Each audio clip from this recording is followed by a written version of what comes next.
dear students, I am Professor Manasi Patil from JK classes, and today we are going to study Negotiable Instruments Act 1881. Now if you ask me the weightage is descriptive questions they can ask you for around 10 marks, and MCQs they can ask you for more 2-3 marks. So approximately 12 to 13 marks is the weightage. Now this is a very conceptually strong chapter. It's very interesting. Ma'am, you say every chapter is interesting. I know, for me it is definitely gonna be interesting. But jokes apart, bacha, trust me, if you understand the logic and the concepts, you are definitely gonna love this chapter. I know you have your fears regarding this chapter as well, but do not worry, I'll be clearing everything. Okay, first of all, whenever we start up any law, two things you are supposed to know: the birthday, 1st of March 1882. Even though the act was introduced in 1881, actual introduction date is 1882. So even if it is Negotiable Instruments Act 1881, it was actually introduced for everyone on 1st of March 1882. Secondly, it is applicable to whole of India. Now what is a negotiable instrument? It is a transferable written piece of paper which creates a right of a person to receive money and a corresponding liability of a person to pay money. This chapter is gonna cover only 3 negotiable instruments: promissory note, bill of exchange and cheque. The sections are section 4 promissory note, 5 bill of exchange and section 6 is cheque. At least not all sections, so at least remember the basic sections 4, 5, 6. Okay. Now, the definition of negotiable instrument which I told you, actually it's not defined in the act, but generally what we can conclude what is a negotiable instrument. So, promissory note, bill of exchange, cheque, it is satisfying the whole meaning what we just said, right? Now, if you see Negotiable Instruments Act 1881, it's a very old act, but it was amended 3 times in a span of last 20 years. 2002 it got amended, 2015 it got amended, and 2018 it got amended. That is very recently, around 3 years back. Okay, now you have all the amendments in your textbook, so you don't worry at all. And you must have heard that Institute has removed some concepts with effect from November 2021 exam. So as and when we do or come to that concept, I'll tell you what is to be deleted or cancelled. Okay, so don't worry about that as well. So let's start up with your Negotiable Instruments Act. We saw the meaning. Now coming to a very crucial part, what are the characteristics of negotiable instruments? So Negotiable Instruments Act 1881. First of all, it's very simple. It should be in writing. Secondly, it should create a right of a person to receive money, corresponding liability of a person to pay money. Third one, yes, it should be transferable infinitely. That's okay. But bacha, a very crucial point which I want to tell you. If it's a bearer instrument, can you please think and tell me how do you transfer a bearer instrument? If it is written pay Mansi or bearer, Mansi wants to give it to Ajit, Mansi can simply give it. No endorsement on the back side or nothing else is required. I just give it and it can be negotiated. So, bearer instrument can be negotiated by mere, that is just delivery. Whereas when I talk about order instrument, you know, it's written pay Mansi or order. If Mansi wants to give it to Ajit, Mansi cannot just give it to Ajit. Mansi will have to write on the back side, endorse it and then give it. So order instrument can be negotiated by endorsement plus delivery. Endorsement plus delivery. So bearer instrument, just give it, and order instrument, write and give it. Okay. Then fourth one, very crucial one, bacha. Any person who obtains the instrument for consideration, secondly, in good faith, let me write it full for you, in good faith and before maturity, yes, such person is known as holder in due course. If you satisfy these three conditions, you will be known as holder in due course. And bacha, if you are holder in due course, you will definitely get a good title irrespective of the title of the transferor. That means for HIDC, it doesn't matter what is happening behind. He will always enjoy a good title. Now, I'll tell you one example. Don't worry, you will understand it. X is gifting a promissory note to A. Gift, that means I can't call him HIDC, I'll have to call him as a holder. A gifts it to B, B is a holder. From B, it goes to C and C has done fraud. Basically, C lied to be about something and then B just endorsed it. And from C, let's say C gifts it to D. Again, D is a holder. So, as per law, since A and B have obtained the instrument properly, legally, they will have a good title, but C has done fraud, that means defective title. And since C's title is defective, D's title is also gonna be defective because he is simply a holder. You have studied one rule, nemo that cod non habet. No one can transfer a better title than he himself has. If he himself does not have a good title, yes, the next person is also not gonna get a good title. This is what you have already studied. So bad title. But if I change few things, the initial part remains same. X is gifting it to A is gifting it to B. From B it goes to C who has done fraud, and C does not gift it to D. In fact, there is a contract between D and C, where D had sold goods to C and C was supposed to pay money. And for this payment, C has endorsed it to D. That means D is obtaining it for consideration in good faith. He is not aware about the fraud. And before maturity, since all three conditions are satisfied, I will call D as HIDC. So if you see here, A and B will get a good title, C will get a defective title because he is doing fraud, but D will get a good title because he is HIDC. So if he is HIDC, he will always enjoy a good title. Of course, there are exceptions which we shall see later, but otherwise HIDC always enjoys a good title. So these were your few characteristics. And the next one you have is, there are certain presumptions which are. There are few presumptions taken by Negotiable Instruments Act. So Negotiable Instruments Act says whenever any negotiable instrument is made, we will assume that all these points are present. You have problems with any of these points, you can prove it vice versa by providing the evidence. First, every instrument has been made for consideration. Whatever date you put on the instrument, it is presumed it is made on that date.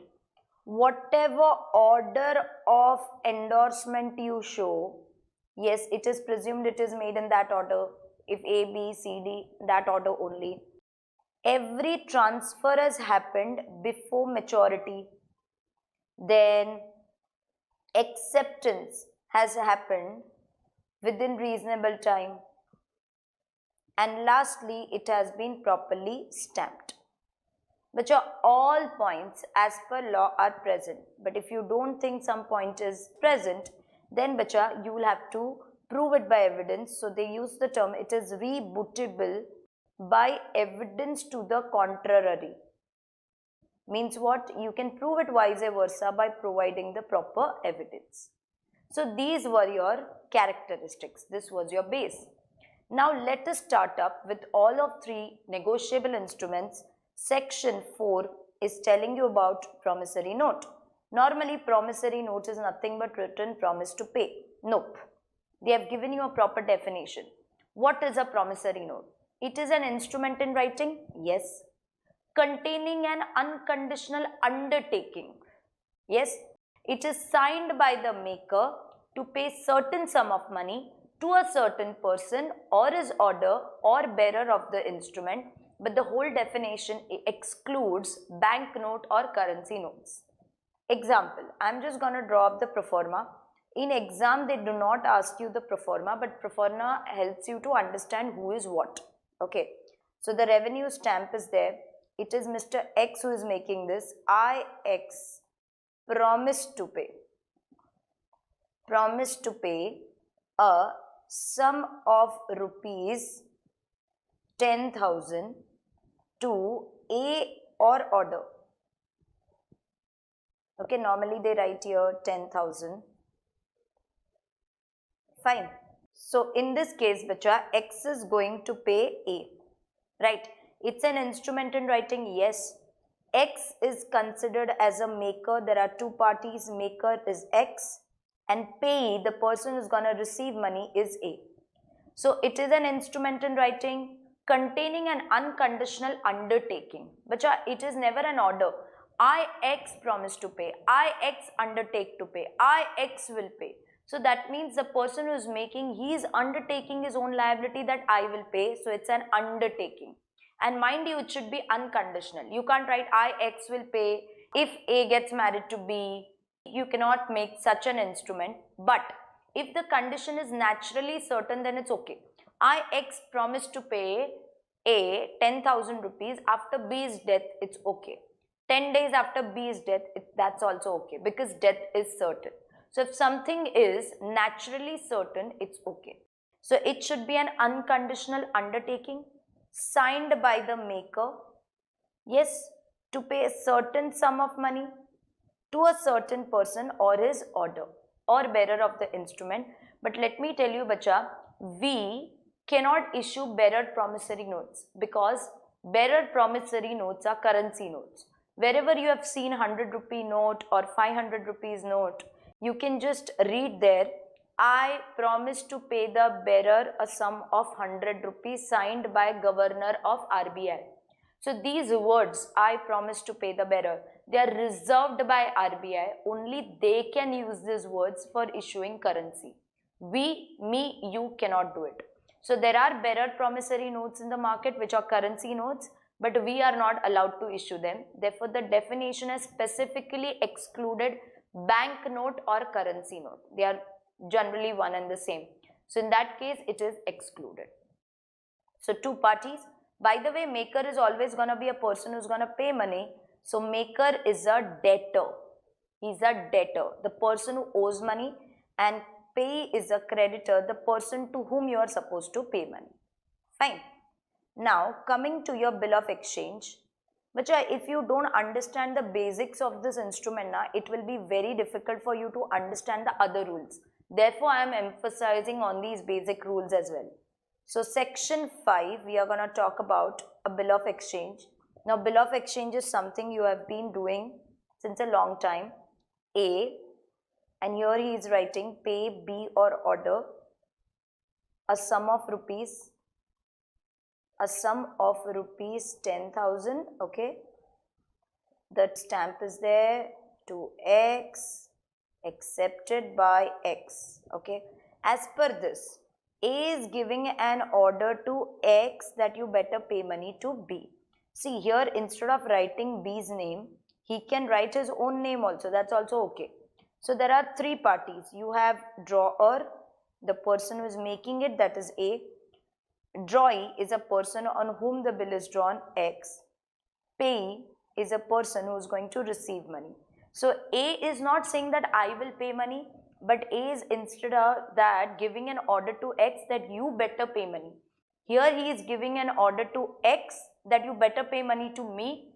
If I write here B, so he is giving an order to X that you pay money to B.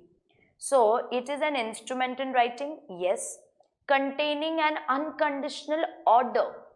It's not an undertaking, it's an order.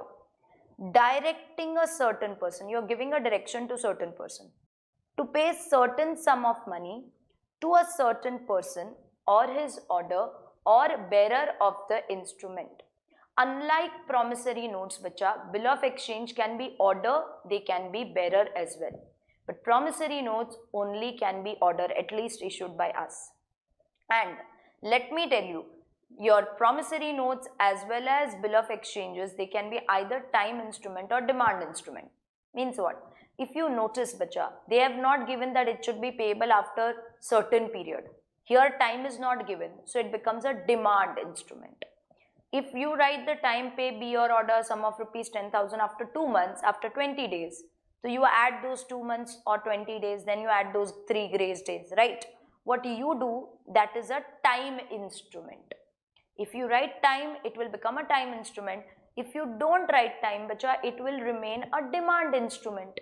Demand instrument, the money is payable whenever the opposite person demands. See, as per this, X is going to pay B and you have not written any time.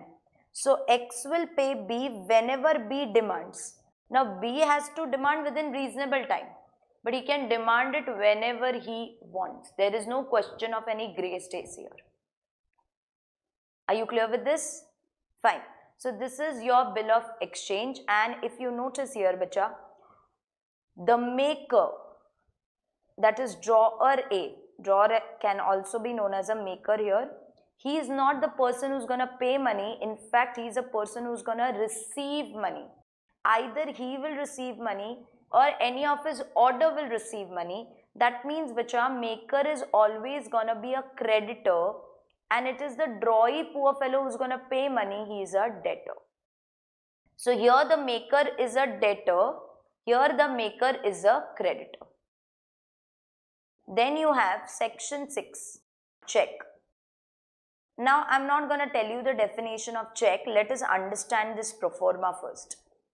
Okay, X is writing a cheque in name of A. I am ignoring the crossing. I am ignoring the bearer part. I don't want to complicate it for you.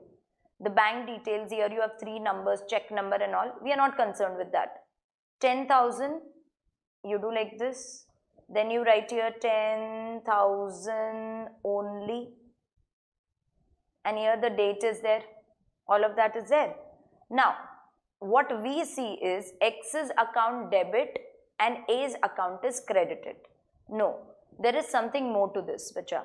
Let's say A deposits this cheque in ICICI Bank. So, what will happen is, when A deposits this cheque with ICICI Bank, see, ICICI does not know X. ICICI Bank does not know X. Neither SBI knows A. So, SBI cannot touch A's account, ICICI cannot touch X's account. So, what will happen is, when A deposits this cheque in his ICICI Bank is going to ask money from SBI. SBI is going to take money from X's account, give it to ICICI, and ICICI is going to put money in A's account. If you have understood this, from X's account, SBI will take money. SBI will give money to ICICI Bank. ICICI is going to put money in A's account. But what we see, X's account debit, A's account credit. This thing is known as clearing, which takes time because both the banks have a lot of customers, lot of check, they have to verify other things, so it takes time. So, if you understand, from X's account money is going and it is going in A's account, but who is actually paying this money? Not X. X is just writing a check and giving it to A. It is X's bank, that is State Bank, who is paying money. So, bacha, if you notice, X is giving an implied order to his bank to pay money to A. Whenever you write a check, let's say I wrote a check from HDFC Bank account, so I am giving an implied order to HDFC Bank that you please pay money to so and so person. So, X is giving an order to bank and bank is giving money to A as in A's bank. So, since our bank is paying money, here bacha, X is the maker, or I can also call him as a drawer of the check. X is the drawer. If you notice, it is an instrument in writing, yes, containing an unconditional order. X is giving an implied order to the bank and it's unconditional, signed by the maker, directing a certain person, yes, to pay certain sum of money to a certain person or his order or bearer of the instrument. If you have just realized, bacha, I have told you the definition of a bill of exchange. Yes, that's because all checks are bill of exchange, but all bill of exchange are not checks. Just there are 2-3 points here. Here in bill of exchange, drawee can be anyone. It can be 2, X, Y, Raj, Simran, it can be anyone. But here the drawee has to be the bank only this specific bank, not anyone else. Secondly, bacha, bill of exchange, as I told you, it can be a time instrument as well as a demand instrument. You may write time here, you may not write time, that's okay. But check is always a demand instrument. You will never write na pay after 20 days or pay after 2 months. So check, whenever the demand arises, you write a check and give it. But ma'am, here we write it is valid up to 3 months. Isn't this a time instrument? No. What is the meaning of time instrument? Time instrument is an instrument which is payable after X months or X days. Is this check payable after 3 months? No. This is the validity period, not the payment period. So it doesn't come in time instrument. If someone is again thinking, ma'am, but if we write a post-dated check, so for example, today is 10th March, if you write a post-dated check, 10th of October, then ma'am, it's a time instrument na, because it is payable after 5 months or 7 months, etc. No, bacha, still it's a time instrument. Even if you write post-dated check, that's because there's a presumption whatever date you put, it is presumed to be made on that date. You forgot the presumption? Yes. So you do whatever you want. Your check is always gonna be a demand instrument only. So if you have understood this entirely, I am gonna tell you the definition of check. What is a check? It is a bill of exchange. Absolutely yes. Drawn on a specified bank. Absolutely yes, because here it cannot be anyone else. And it is always payable on demand, right? So it's a bill of exchange drawn on a specified bank and it is always payable on demand, and it includes two things. It includes electronic image of truncated check. Means you convert a physical check into electronic check, that is also regarded as check. And it shall also include check in electronic form. That means all those checks which are already in electronic form from the beginning. So once again, I am just last time telling you what is the definition of check. It is a bill of exchange drawn on a specified bank. It is always payable on demand, and it includes electronic image of a truncated check and check in electronic form. So by doing this, bacha, they have covered all three generations of check. Physical check is check. Physical converted to electronic is check. Electronic from the beginning is also check. So whatever you do, it is considered as check, and all the rules of check are gonna be applicable. I hope I am very clear with the definition. Yeah? Fine. So we finish all three definitions. See your textbook. Background, it covers three instruments. We saw, I told you it was amended 3 times. Meaning, transferable written piece of paper creating right to receive and a liability to pay.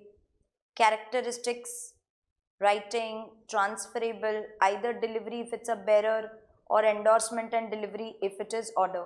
By the way, if you notice the spelling of endorsement, it is I. So you can write E, endorsement, E-N-D-O-R and so on. Or you can also write I. It's okay. Sometimes your institute has written I, sometimes your institute has written E. I am personally comfortable with E. You can write whatever you want. It's like inquiry and enquiry. The difference is just American English and UK English, nothing else.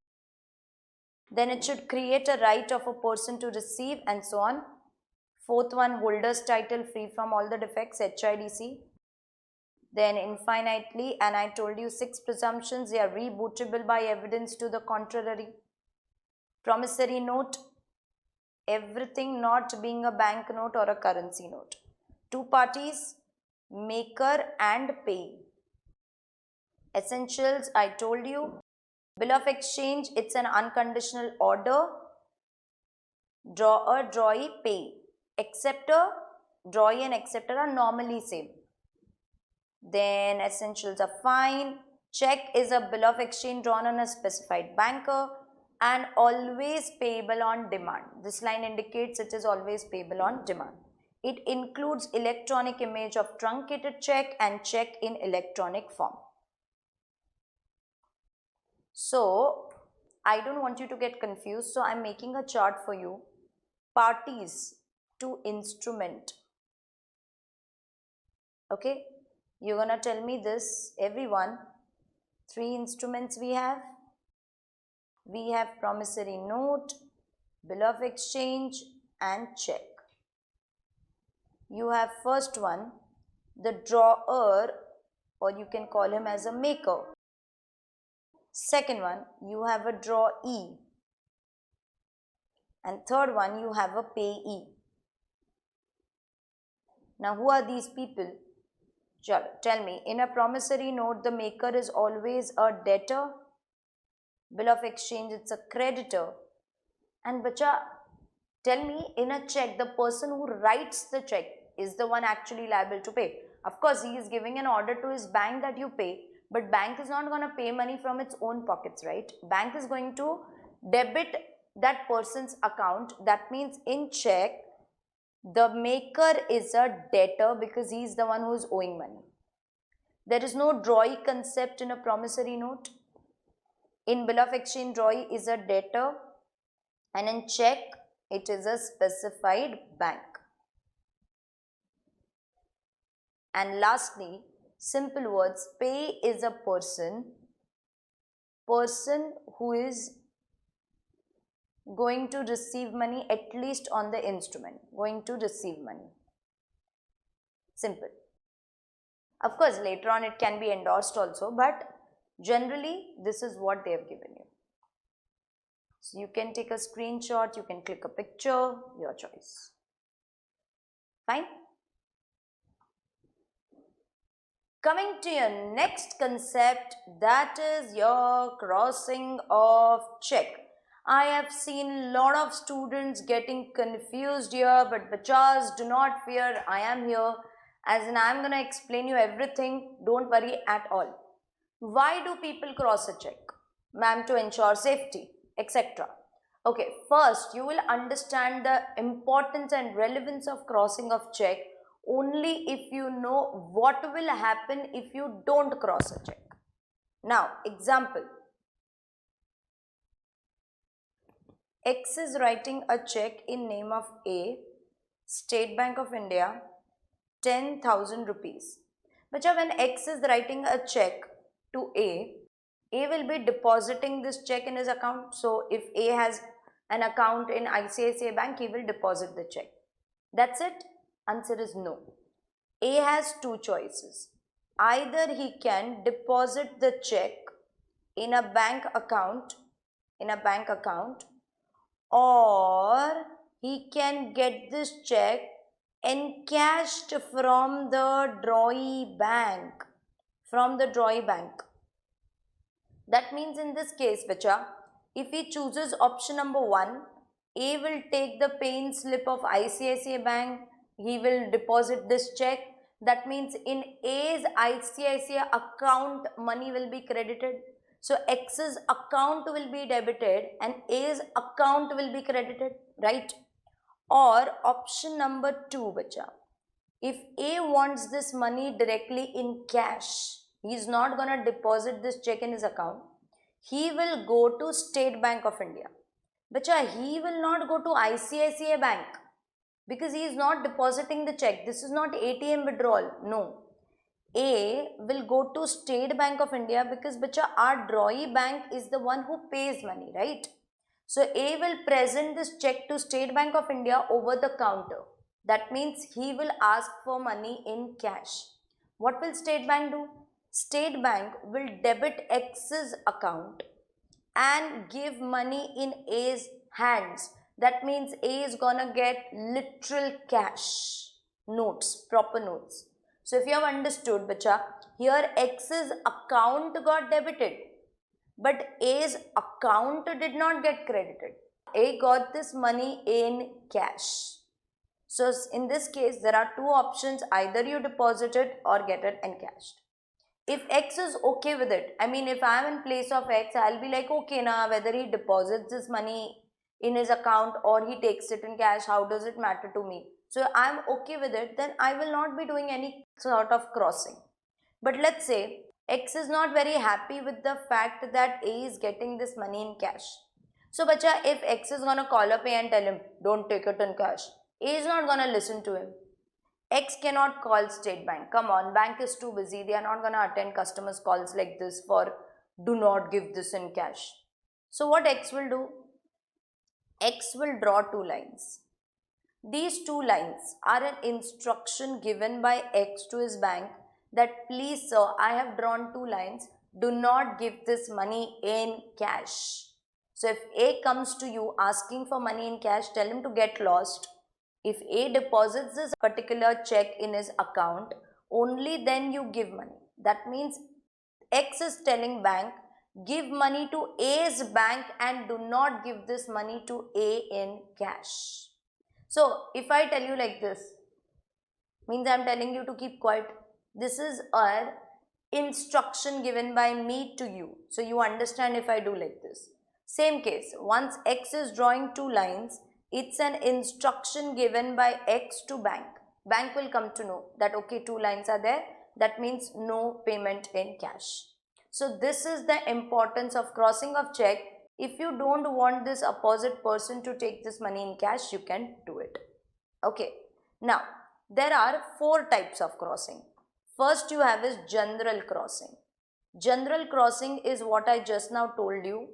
Yes, drawing two lines, that you are giving the instruction to the bank, to your bank, that is Joy Bank, that please do not give this money in cash. That's it. Only this much is your instruction. If you have understood this, bachas, I am going to add some complexity here. If I write here or bearer, so in this case, bacha, the check is a bearer instrument. So if it's a bearer instrument, it can still be negotiated. So if A wants to give it to Mansi, he will simply give it to Mansi. But Mansi won't get this in cash. Mansi wants to give it to Ajit. Mansi will just give it to Ajit. But Ajit will not get this in cash. So if this instrument is a bearer instrument, it can be transferred by just delivery, but opposite person will not get this in cash. Suppose if I cancel the words bearer, it will automatically become order. See, a check cannot be none. That ma'am, this is neither bearer nor order. You can't be like that. So in that case, either it is bearer or order. So bearer, if you cancel, automatically it becomes order. And if an instrument is order, it can be negotiated by endorsement plus delivery. But your instruction is don't give it in cash. Your instruction is not that ki don't negotiate it. So even if it is an order instrument, it can still be negotiated. But bacha, in both the cases, you are telling him, please do not give this money in cash. You give this money to anyone, not A. It can be B, C, D, anyone. Please do not give this in cash. That's your general crossing. Second one is account pay crossing. And this is a very common way of crossing. Yes, you yourself might have done this. So what you do, how you do? X, State Bank, A, 10,000. Bacha, here you wrote account pay. You drew two lines. What does this account pay indicate? Please credit only pays account. Please credit only pays account. See, you are saying credit only pays account means definitely cash you won't get it. You have to deposit, the opposite person has to deposit this check in his account. That means, bacha, if you have understood this, cash anyways you are not gonna get it. What if I write or bearer and I cancel it? Can you tell me who's the payee? Pay is only Mr. A. Pay is only Mr. A. So in this case, bacha, if you write account pay and the check is order, it cannot be negotiated further. If it is order, it cannot be negotiated further because your instruction is please credit only pays account, credit only pays account.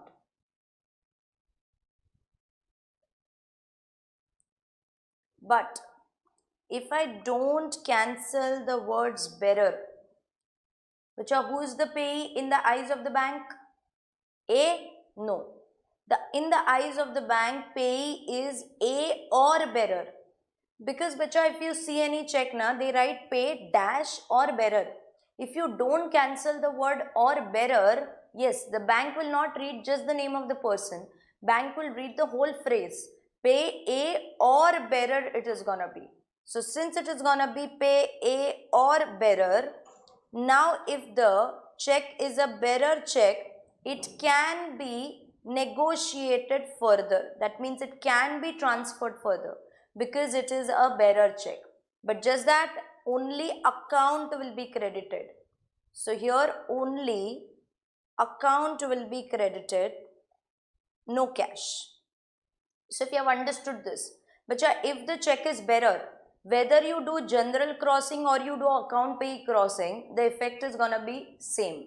Exactly. That's why many people in practical life say both are same, both are same. Here it is same. But if you cancel this, only A is account because pay is only A. Only A's account should be credited. I hope you understood the difference between account pay crossing and general crossing. Fine. Third one you have is special crossing. Now special crossing, how do you do? In special crossing, you write the name of the bank. So A 10,000, you write the name of the bank ICICI Bank. That means bacha, A has to deposit this check in ICICI Bank account only. If A deposits this check in HDFC Bank, the check will bounce. So here the instruction is, you are giving instruction to your bank. That means instruction is given to the drawee bank, SBI, that only and only credit the specified bank account. The specified bank account. That means bank has to give money to ICICI Bank. If any other bank comes and asks for money, SBI has to refuse. Now you will tell me, ma'am, but then why people do that? That I will tell you in some time. But now understand the implications of the words bearer. If you don't cancel the words bearer, it is a bearer check. It can be negotiated by mere delivery, but only this bank can be credited. A can just give it to Mansi, but Mansi's only ICICI Bank will be credited. Mansi can give it to Ajit, Ajit's only ICICI Bank will be credited. So if it's a bearer check, it can be negotiated, but only the specified bank can be credited. Okay. Now, what if I tell you, you cancel the words or bearer, that means it's an order check. See, you are not saying that credit A's account only. You are just saying credit ICICI Bank's any account. So if A gives it to Mansi by endorsement plus delivery, it's fine. But Mansi also should have an account in ICICI. Mansi can give it to Ajit and so on. So even if it is order, it can be negotiated, but only specified bank can be credited. That is ICICI Bank.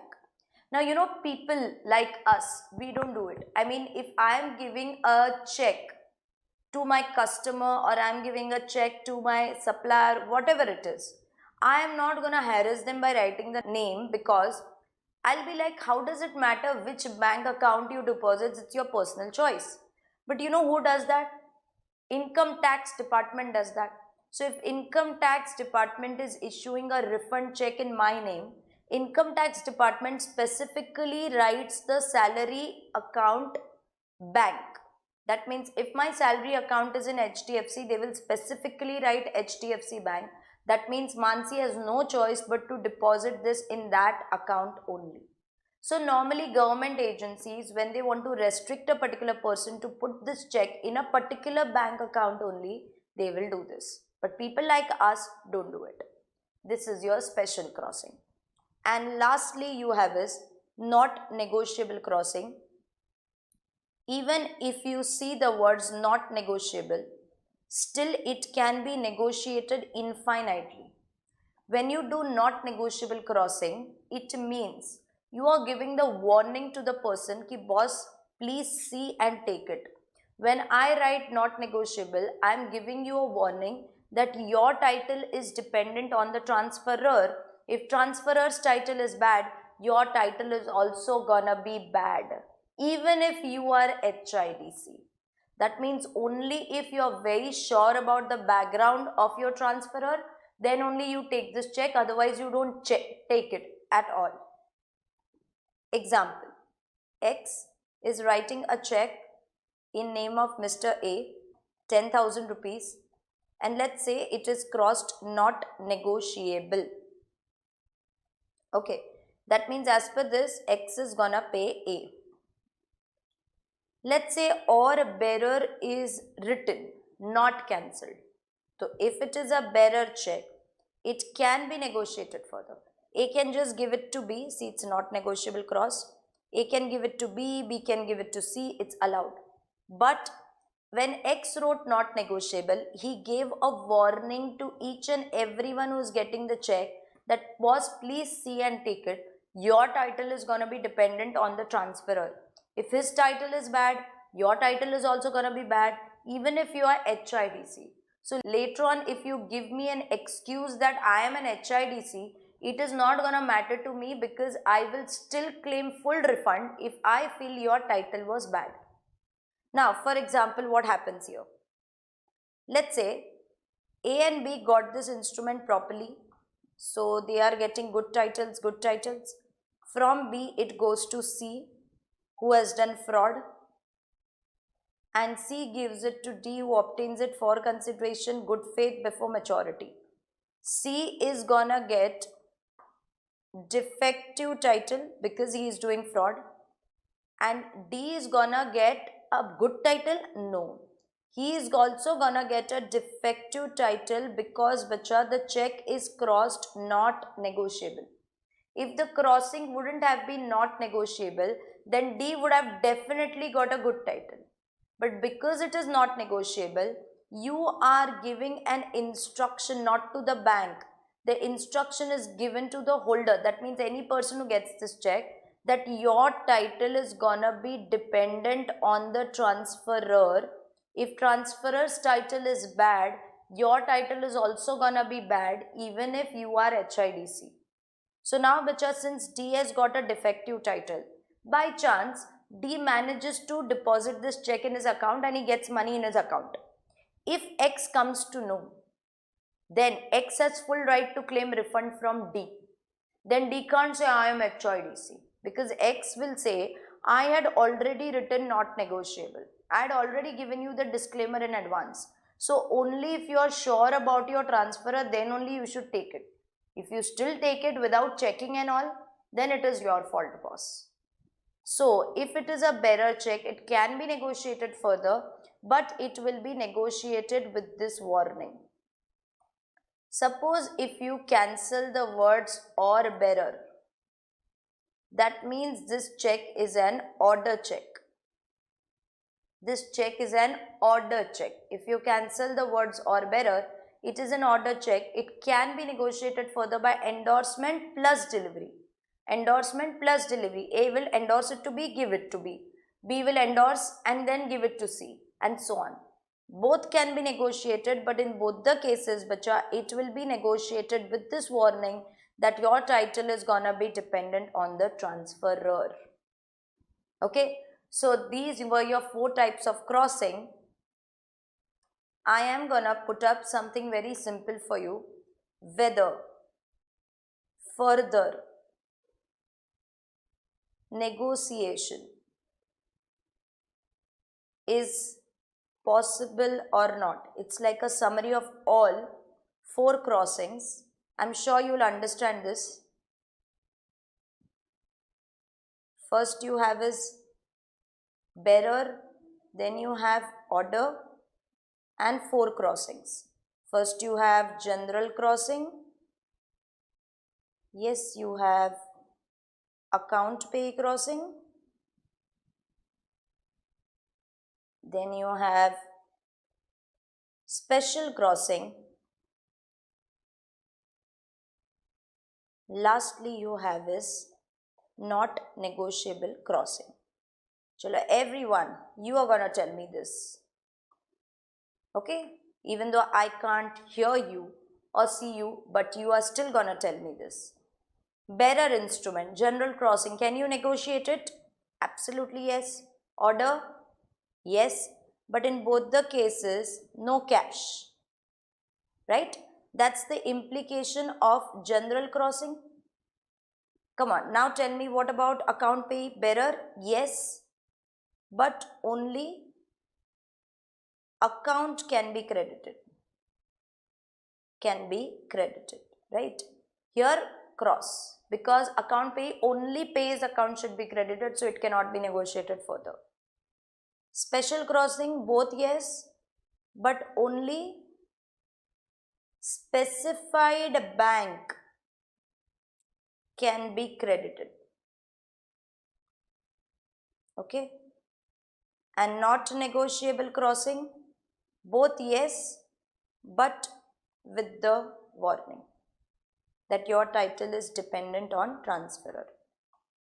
So I am very sure that now you are very clear in all 4 types of crossing. Yeah. Coming to your textbook, same thing.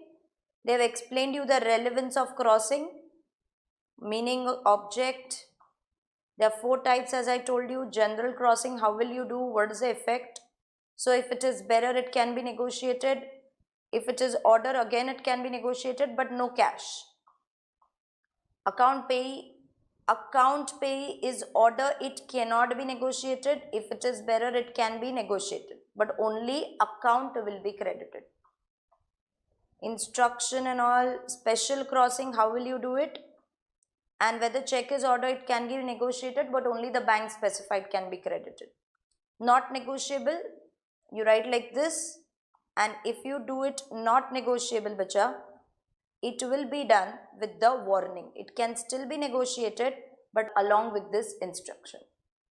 So this was entirely your crossing of check. I hope I am very clear with this. Yeah? Fine. Coming to your next concept, that is your acceptance. Now acceptance is a very simple concept, section 7. But there are some crucial things which I want to tell you. I'm not going to tell you that acceptance should be in writing, it should be signed, all of that I'm not going to tell you. It's very simple. Now, coming to the crucial part of acceptance, yes, types of acceptance. But again, before you see the types, I have seen a lot of students have misconceptions regarding some things. Here if I write A, here if I write pay A or order, okay, 10,000 rupees drawn on X, accepted by X. I just want to tell you, whoever's name is written here, he is known as a drawer. This dude is known as a drawee. The person who accepts this is known as an acceptor, and normally it is the drawee who accepts it. I said normally, that means both of them can be 2 different people also. And here whoever's name you write is the payee. Fine, just keep this in your mind. Now let us see what are the types of acceptance. Now types of acceptance, bacha, you have 2. You have general acceptance and you have conditional or qualified acceptance. Conditional or qualified acceptance. General acceptance means as it is. You just go ahead and accept it. It is general acceptance.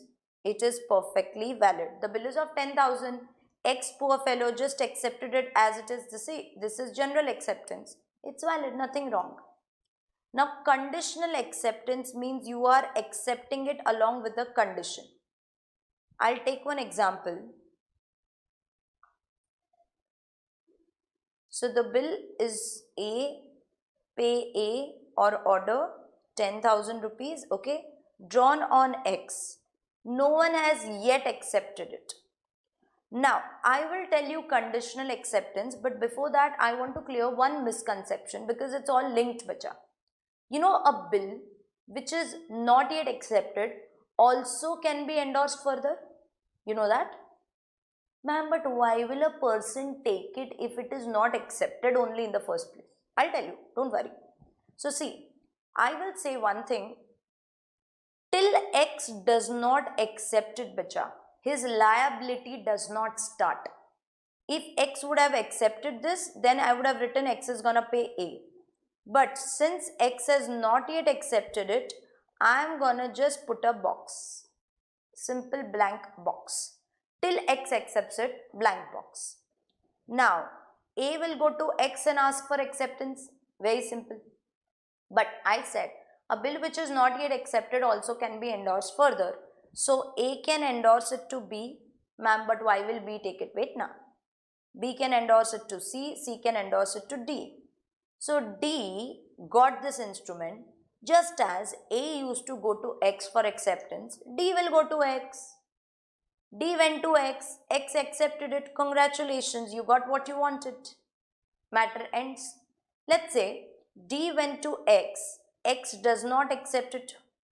That means this bill is said to be dishonored by non-acceptance because no one has accepted it. So D will be very angry. D will go to C. What nonsense is this? Give me full money. C will go to B. B will go to A. And then A will go to X.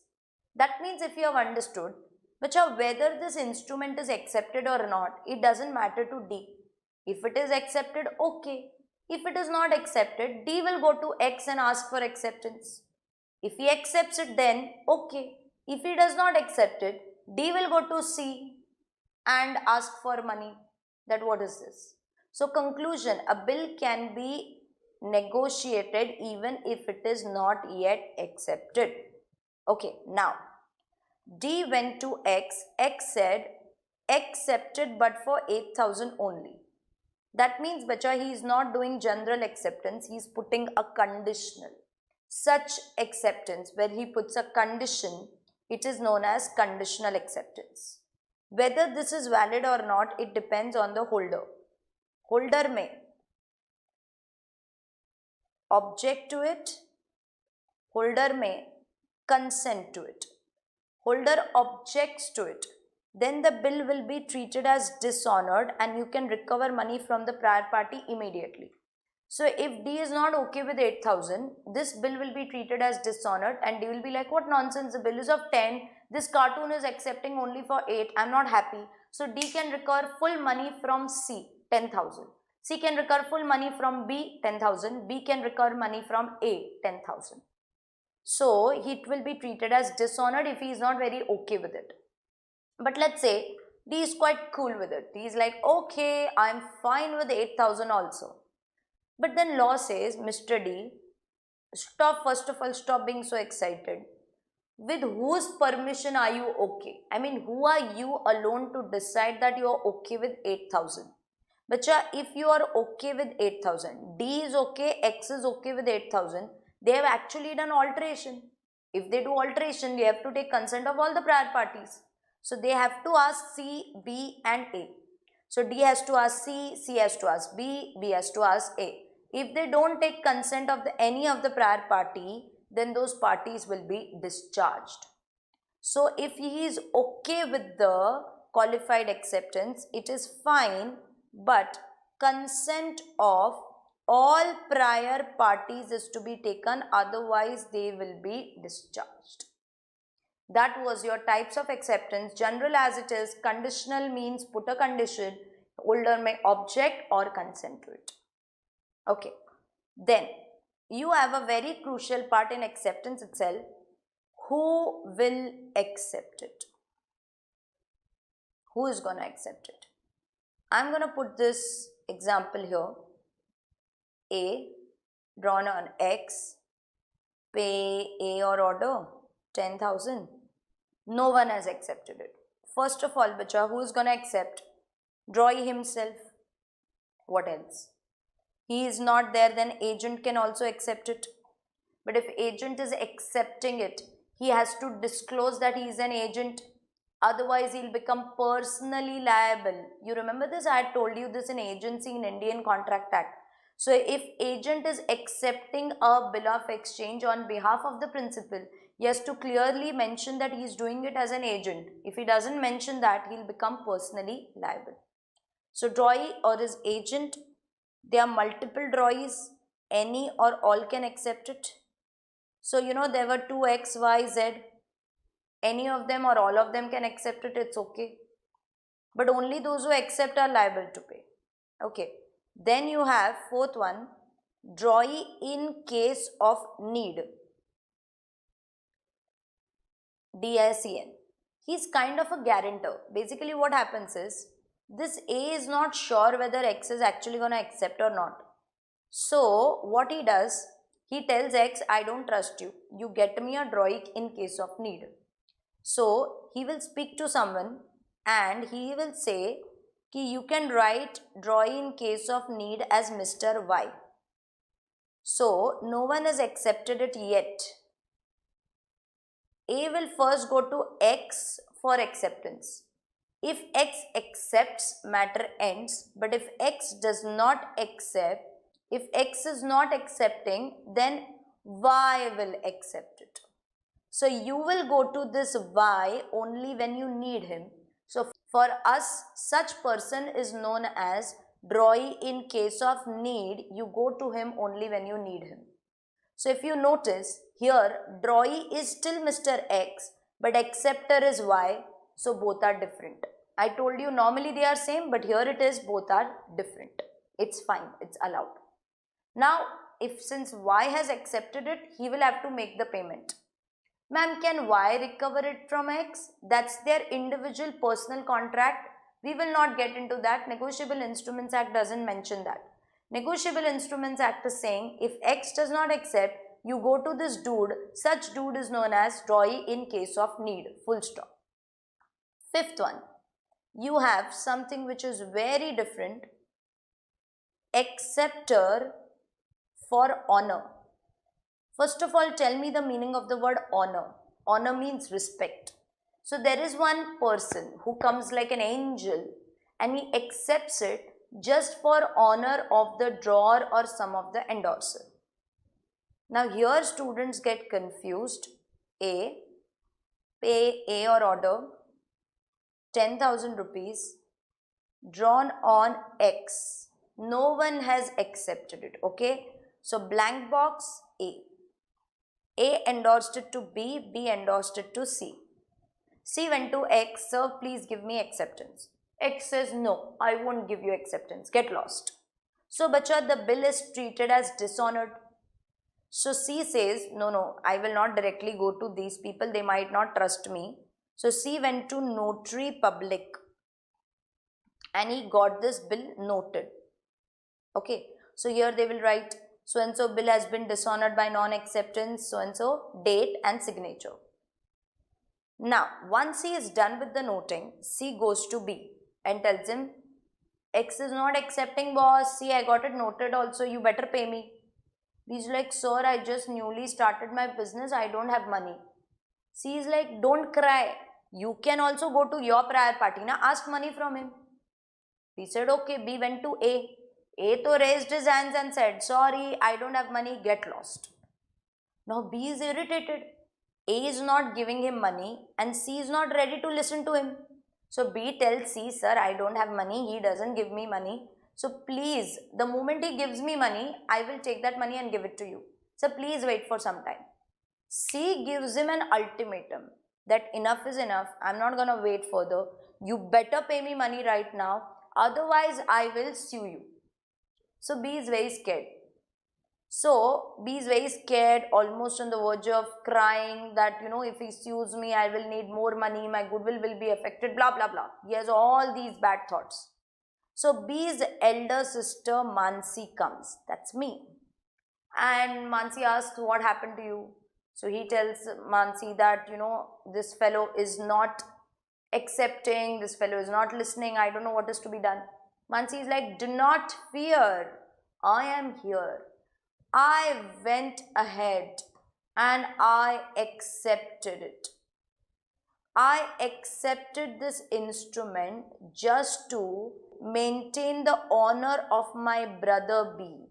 So such person is known as acceptor for honor. Out of nowhere, she comes like an angel and she accepts it and such acceptor is known as acceptor for honor. And in that case, bacha, since she has accepted it, she will have to pay as well. So the payment which she makes is known as payment for honor. If you notice, drawee is X, acceptor is Mansi. Both are two different people. It's allowed.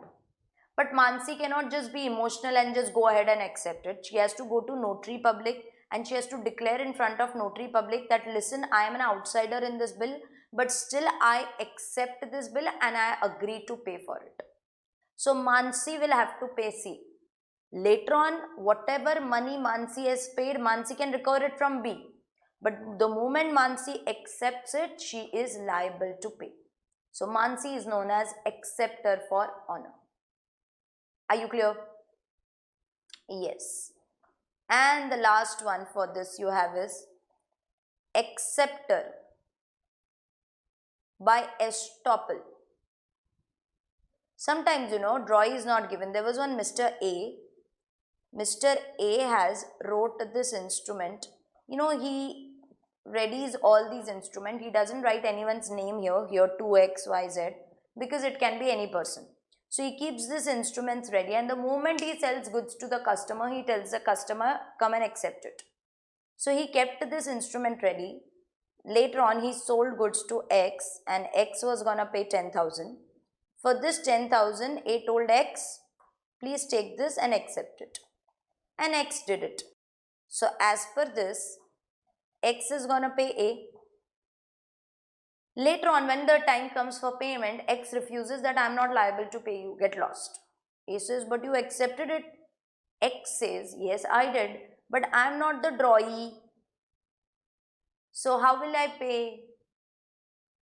See, that is right. X is not the drawee. They have not written 2, X. So even if he is not the drawee, but if he accepts it, he is estopped, means stopped from denying his liability later.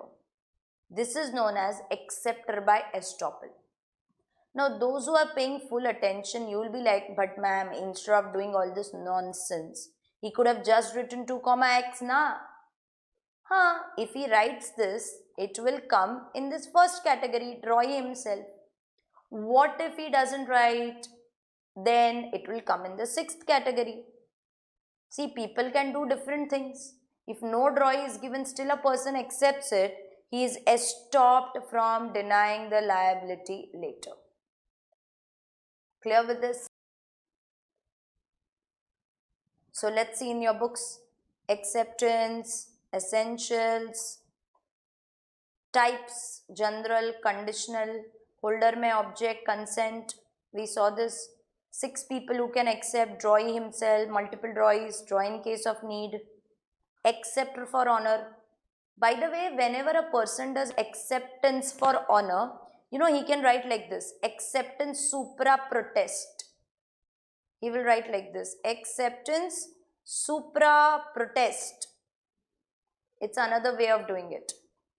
Or he can just say accepted for so and so person. Everything is given in your textbook, so don't worry. Agents, acceptor by estoppel. So that was everything related to acceptance. I hope I am very clear. Yeah. The next concept you have is a holder. So whenever I ask students who is a holder, they give me a very nice answer. Ma'am, holder is a person who holds the instrument. What nonsense? No, holder is not a person who holds. Holder is a person who has a right to hold. Those who did not understand this, I will tell you example. X is gifting it to A does have a right to hold. Yes, A is gifting it to B. Even if it is without consideration, boss, they have obtained it legally. So they do have a right to hold. From B, C steals it. That means C is a thief. Who is physically holding the instrument? C. But does he have a right to hold? No. So holder is not a person who holds, but he is a person who has a right to hold. Let's say C is not a thief, B lost the instrument and C found the instrument. That means he is a finder of the instrument. It is C's duty to find B and return this instrument back. That means he does not have any right to hold personally. That means finder is also not a holder.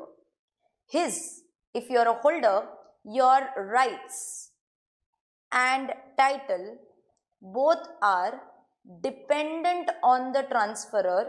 That means if your transferor's title is bad, your title is also gonna be bad. They have a right to receive money. I'll write here, right to receive money, yes. Right to demand money, yes. But he does not have a right to sue. That's regarding your holder. Okay. Now, coming to your HIDC. HIDC, first point, everyone knows the meaning. Any person who obtains an instrument for consideration, good faith, before maturity, which I told you this in the beginning itself. And if you're HIDC, your rights and title are not going to be dependent. They are always going to be independent of the transferor. It doesn't matter to HIDC that transferor has a good title or a bad title. He will always get a good title. One exception we saw was not negotiable crossing. Okay. He has a right to receive money. Yes, absolutely. He has a right to demand money. Yes. And he also has a right to sue because boss is HIDC. That means if I take like this, X is gifting it to A is gifting it to B, from B it goes to C who has done fraud, good title, bad title. I would not say bad title, I would rather say here good title, defective title. And if C gives it to D, who obtains it for consideration, good faith, before maturity, HIDC will also get a good title because it doesn't matter to him. He has a right to receive, demand, and he can also sue. That is regarding your HIDC. So see the difference. Holder, the meaning you will write who has a right to hold. HIDC you will write the meaning. Holder, his rights and title are dependent on the transferor. Here independent. Holder has a right to receive, demand but cannot sue. HIDC has a right to receive, demand and can sue. One more distinction between which are holder can claim money only from the immediate prior party. Whereas HIDC can claim money from all prior parties.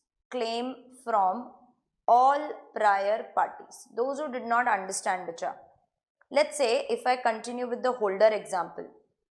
B gifts it to C, C gifts it to D. Okay. So D will go to X, X does not pay, D can just go to C. D cannot go to B or A. So if X or C do not pay, D is stuck because he is a holder. Holder's right is to receive money and demand money from the main acceptor, that is your primary party. If he doesn't pay, then only his immediate prior party.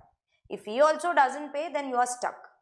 But let's say if he is HIDC, then D can recover it from B. If B does not pay, then A. That means if you are HIDC, you can recover money from all the prior parties. You can claim it from all the prior parties.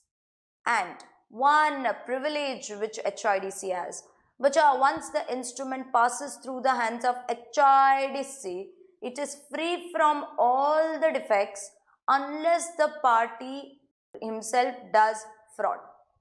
Now those who did not understand, Bacha, same example I am going to continue. Here D is HIDC, he will get a good title. D gives it to E, gifts it to F. So Bacha, E will get a good title, F will also get a good title because their transferor's title is good. And from F it goes to G who has done fraud. So G will now get a defective title, right? Defective title. So if you notice, once the instrument passes through the hands of HIDC, it is free from all the defects unless the party himself does fraud. So once the instrument goes to HIDC, it becomes sacred and it is free from all the defects. These are the two main privileges of being HIDC, that HIDC can go to all prior parties, and once it passes through the hands of HIDC, it is free from all the defects. So if you notice, bacha, every time you are HIDC, you will always enjoy good rights, good title. Okay, you enjoy good privileges. But there are two situations where HIDC also suffers. Exceptions are there. So HIDC suffers. First one, not negotiable crossing, we saw that. And second one is forgery. What is forgery? Students tell me it is fraud. Answer is a big no. There is a difference between fraud and forgery. Fraud is different. Forgery is different. I'm going to explain you both. You can copy later if you want to. You can pause it. But right now you just understand first what is fraud. Okay. Example. X gifts it to A gifts it to B. A is a holder, right? B is also a holder. Now, there was one C. He desperately wanted this B to endorse this instrument in his name. So, C lied to B regarding some fake investment scheme. There is an investment scheme. If you give me money, I'll give you double money, etc., etc. And B got influenced because of his wrong statements. Therefore, B, poor fellow, endorsed to C. So, pay C or order, signed Mr. B. This is actually done by Mr. B. But, bacha, B's consent was free or not free? Not free. It was obtained by fraud. A gets a good title, B gets a good title, but C does not get a good title, C gets a defective title, right? Because he has done fraud. Now, what happens is, C gives it to D, who obtains it for consideration in good faith before maturity. That means D is HIDC. But HIDC has a superpower that if he gets a bad or a defective title, he will repair it, make it good and pass on a good title, right? So C gets a defective title, still D will always get a good title because he has a superpower of repairing a bad title and making it good and passing it on ahead. This is your normal case of fraud. Now, let me talk about forgery. Forgery. How different is it from fraud? See, initial part remains same. X is gifting it to A is a holder. A is gifting it to B is also a holder. Now, C is a thief. He stole this instrument from B's house. But when C saw the instrument, it was an order instrument. So, C had to do the endorsement. C knows how B signs. So, what he did is, he wrote pay C or order, signed B. And this is actually done by C himself. Probably B doesn't even come to know that C has done something like this. So, bacha, A gets a good title, B gets a good title, C does not get any title. B has not passed anything. Here at least B has passed a defective title because his consent was not free. But here B has not done anything, so C does not get any title. And if C gives it to D, who obtains it for consideration, good faith before maturity, that means D is HIDC. D will also not get any title. Because bacha, HIDC has a superpower to repair a defective title, make it good and pass it on ahead. But for repairing, he should get something at least. He is not getting any title. What on earth is going to repair? So, D will not get any title. In fact, as per law, the moment forgery happens, the instrument becomes null and void. That means all the rights of the instrument shall be with the original owner B.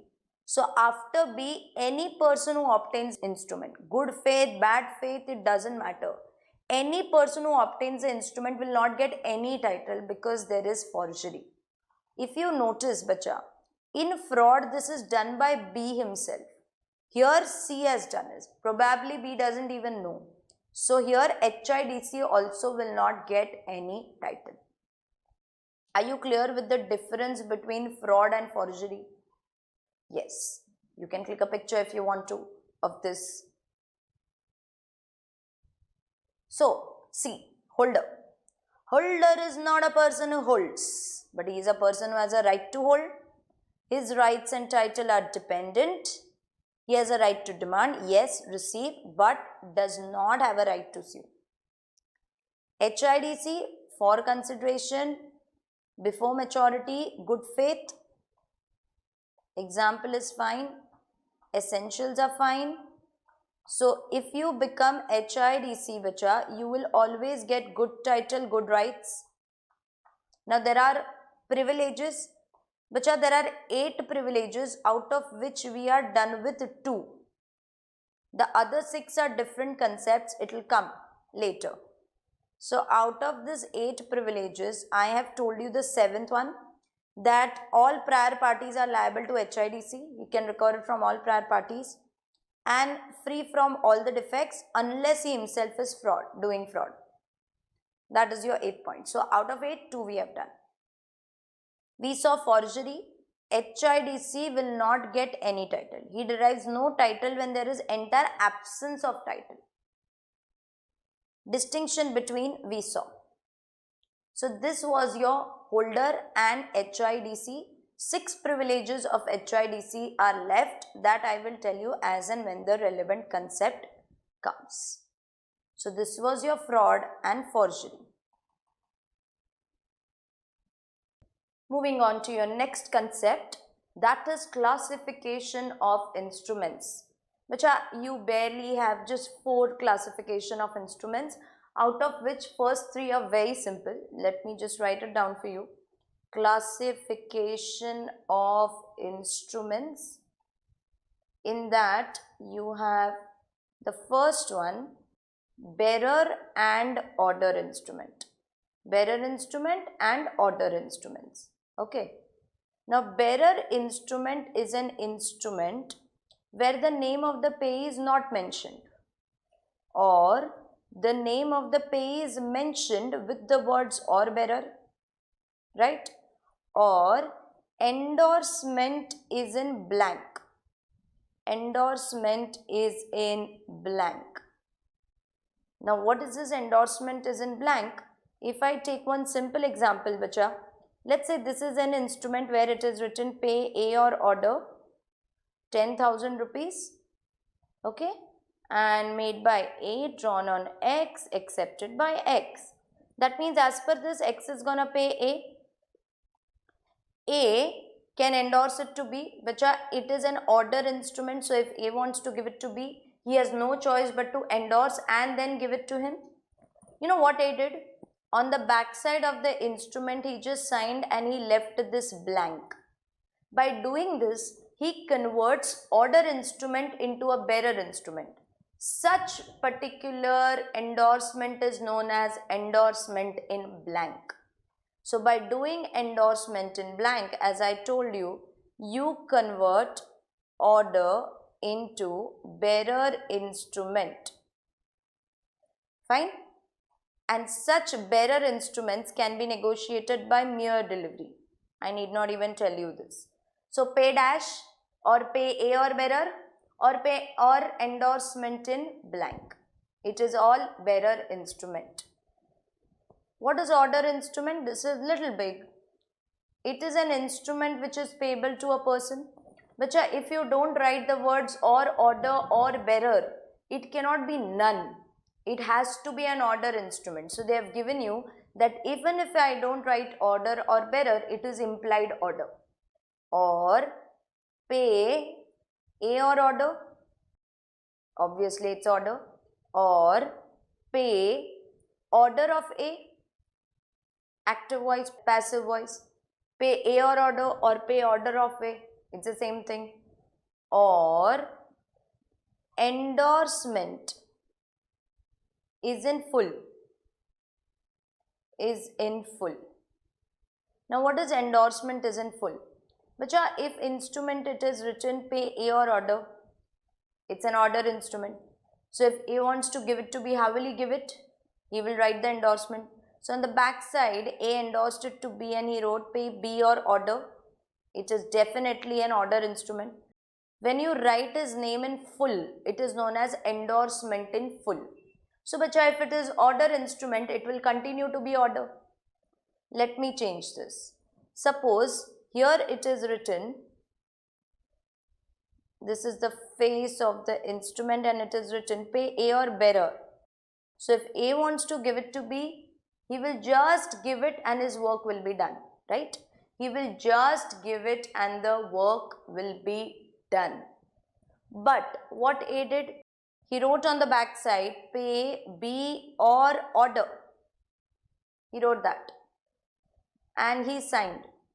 By writing or order, bacha, he has converted bearer or order. So this is endorsement in full. In endorsement in full, bacha, order will continue to be order, and if it is bearer, it will automatically become order. See, honestly, this was not required because you could have just given it to him, but then he still did it, so we can't help it, so it will become an order instrument. And you know, order instrument can be negotiated by endorsement plus delivery. I would repeat that statement, bacha. The endorsement spelling starts from I or E. I am personally comfortable with E, so I am sticking to E. Okay. Second one. Second instrument is very simple. Inland instrument and foreign instrument. Inland instrument is an instrument which is made in India and either payable in India or drawn upon a person resident in India.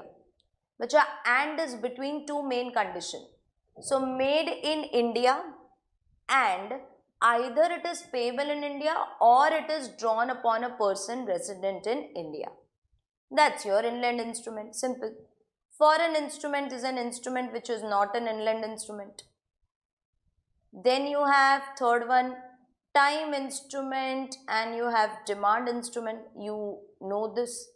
Time instrument is an instrument which is payable either after X days or it is payable after X months. So it is a time instrument because you have clearly specified the time. So if you clearly specify the time, it will become a time instrument. So you will either add this days or months, whatever the case may be. Then you will add those 3 grace days and then you calculate the due date. It's a time instrument.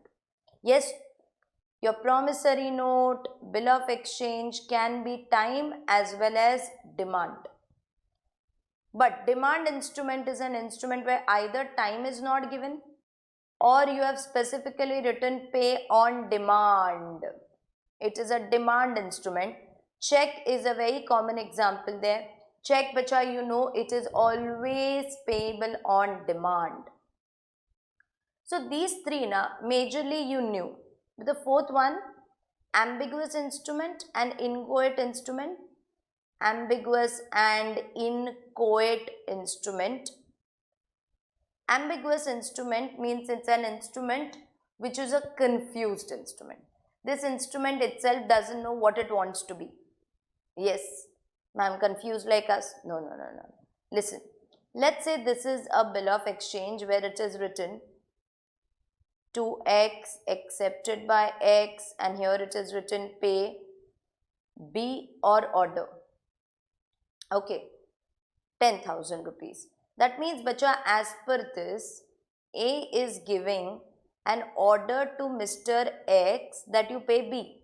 So A is telling X, you please pay B. Simple. That means as per this, X is going to pay B. Everyone agrees? Perfect. Let me make one big change. Suppose, what if I write here X? Here X is giving order to his own self that you pay B. See, X is not going to pay himself. X is just giving an order to himself that you pay B. Hey, instead of doing this, you could have just written a promissory note. I X promised to pay 10,000 to B. But no, he wrote a bill of exchange where drawer and drawee is same. So this instrument looks like a bill of exchange but gives you the characteristic of a promissory note. So this is an ambiguous instrument. So bacha, how are you gonna deal with this situation? Very simple. Let the holder decide. If B treats this as a promissory note, it will be treated as a promissory note. If B treats this as a bill of exchange, it will be treated as a bill of exchange. So this holder has a right to decide what he wants to treat this as. But once he chooses one option, bacha, he cannot change his option later on. It is not allowed. So that is your ambiguous instrument. The next one, inchoate instrument. Bacha, what is inchoate instrument? In simple words, if I have to tell you, inchoate instrument means incomplete. But it is complete in two respects. It is signed and stamped. Otherwise, it is incomplete and you give authority to someone else to complete it on your behalf. Now, for example, Mansi is the boss.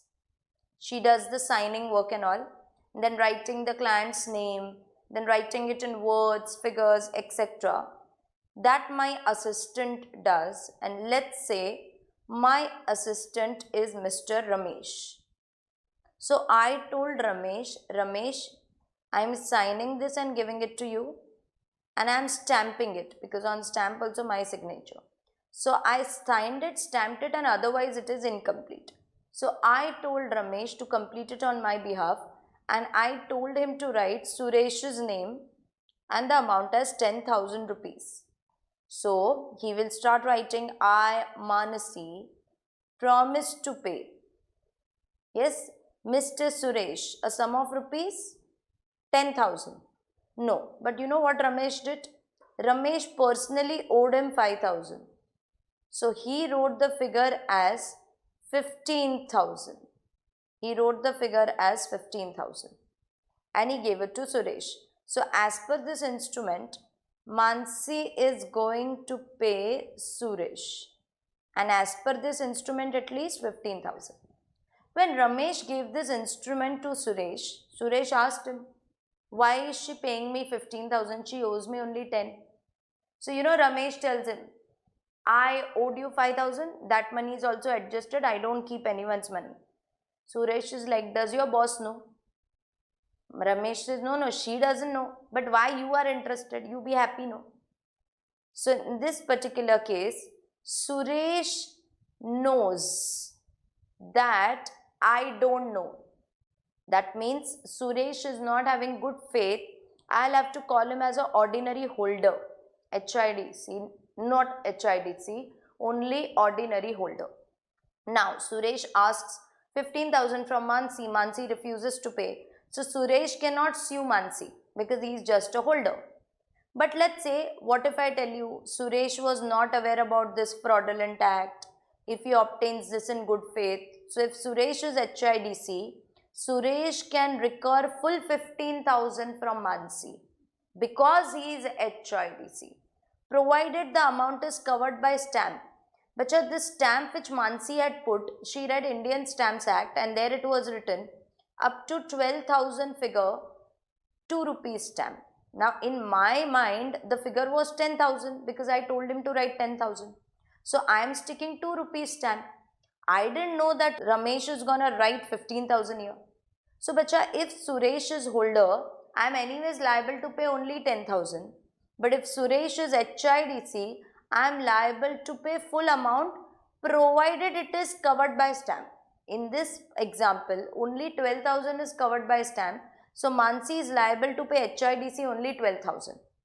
If this would have been 20,000, then Mansi would have been liable to pay HIDC full 15,000. Are you getting it? So if you have understood this, bacha, Mansi is liable to holder also, HIDC also. But I am liable to the holder only for the agreed amount and liable to HIDC for the whole amount provided it is covered by stamp.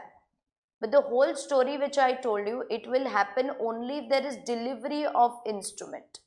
So bacha, if I sign and give it to Ramesh and then I tell him to write Suresh's name, if he writes holder's name, I am liable to pay 10,000. If he writes HIDC's name, I am liable to pay the whole amount provided it is covered by stamp. But what if I tell you I stick the stamp, sign it and keep it in my drawer? This Ramesh took it, stole it, snatched it, whatever, and then if he writes anyone's name, I'm not liable to pay. So this whole story will happen only and only if I deliver this instrument to him. So that is your inchoate instrument. So which a holder can claim only the agreed amount, whereas HIDC can claim the whole amount provided it is covered by the stamp. That's a privilege of HIDC. You remember I told you 6 privileges are left, out of which 1 is now done. We'll see that. So these were your different classification of your instruments. I hope you are very clear, bacha. If you come to your textbook, bearer, order, yes, explanation is given. Inland, foreign, inchoate means incomplete, delivery is essential, you are liable to holder and HIDC, where holder can claim only the amount intended to be paid, whereas HIDC can claim the whole amount provided it is covered by stamp. Example is given. Ambiguous instrument, it is confused, it cannot be clearly identified as a promissory note or a bill of exchange. So holder may treat it as either. Demand instrument and time instrument. Demand, no time is given. Time instrument, it is either payable in X days or X months. So this was your classification of instruments. If you see privileges of HIDC, bacha, the first one we finished, inchoate. So HIDC can claim whole amount provided it is covered by stamp. It's given, the example is also given. Okay. So this was your classification. Transfer, you know, bearer can be transferred by mere delivery, order can be transferred by endorsement and delivery. Now coming to your very crucial part, endorsements. Now, I am not going to tell you the definition or essentials or something. They are very simple. I am going to take up directly different types of endorsement. Now see, I have again written endorsement I. So it can be anything, bacha. It can be I also, E also, anything is okay. As I told you, I am comfortable with E. So institute also, if you see their module, some places they have written endorsement E or endorsement, that is I. You can write whatever you want. Okay. First type of endorsement you already know, that is endorsement in blank, which is also known as general endorsement. Which are you just sign, you don't write the other person's name here. So if you do this, if you remember, you convert order instrument to a bearer instrument, right? So that is endorsement in blank or general endorsement. Second one, endorsement in full. So endorsement in full is also known as special endorsement. Yes, here you write the whole name, pay, B or order, signed A. So by doing this, bacha, you are, if it is order, you are continuing it to be order. If it is bearer, automatically it becomes order. So on the face of the instrument, if you write pay A or bearer, and on the back side if you write pay B or order, it will become order. But bacha, this conversion is not possible in case of check, because if I drop a check like this, if it is written X, A SBI 10,000 and bacha or bearer, these words are not cancelled. Suppose this is your normal check, or bearer words are not cancelled. On the back side of the check, if someone writes pay B or order, signed A, it will still not become order. It will still remain bearer because of the rule in check which you studied. Once a bearer, always a bearer till you cancel the words or bearer. So bacha, if you want to convert a bearer check into an order check, you can't convert it like this. If you want to convert it, you have to cancel the words or bearer. If you don't cancel the words or bearer, your bank is not going to take the efforts of seeing what is written behind. It doesn't matter. So This way you can convert a bearer bill of exchange to an order bill of exchange, but you can't convert a check. If you want to convert a check, please cancel the words bearer. That's your second one. Third one. Third type of endorsement is restrictive endorsement. Restrictive endorsement means you don't allow the other person to endorse it further. Pay C only. Signed B. That means C cannot endorse it further. Pay C for my use only. Pay contents of the bill only to C. You can write the way you want. So C cannot endorse it further. It's allowed. Just as when you do account pay, you don't allow the further endorsement. Here also, you don't allow the further endorsement. Fourth one, partial endorsement. Which are partial endorsement. What if I tell you the bill is of pay A 10,000 drawn on X, accepted by X, X is gonna pay A. The bill is of 10,000. But A can't split it. A can't say 4,000 to B, 4,000 to C and 2,000 to D. You can't split it. So partial endorsement by default is not allowed because you can't split the bill like this. You want to endorse it, you endorse it fully, otherwise you don't do it. But one exception is there. If the bill itself is partly paid, then it's okay. For example, out of 10,000, X has already paid 3,000. So here it is written also 3,000 paid. That means the bill amount itself is left as 7,000. So for that 7,000, A can endorse it to B. Absolutely no problem. So otherwise partial endorsement is not allowed. Only one exception. If the bill is partly paid, the remaining amount you can endorse for that. That's your partial endorsement. Fifth one, conditional or qualified endorsement. Conditional or qualified endorsement, which are you could put a condition, pay so and so if this. For example, pay B or order if he reaches New Delhi, signed C. If he reaches New Delhi, signed C. Now this is a good way to harass someone, because if poor B wants this money, he has to go to Delhi and then take it. I took a very lame example. I will take a very genuine example now. Example, pay B or order only if I get goods in good condition. You pay money to him only if I get the goods in proper condition. So this is a genuine condition, okay. So if B wants money, he has to deliver the goods to C in proper condition.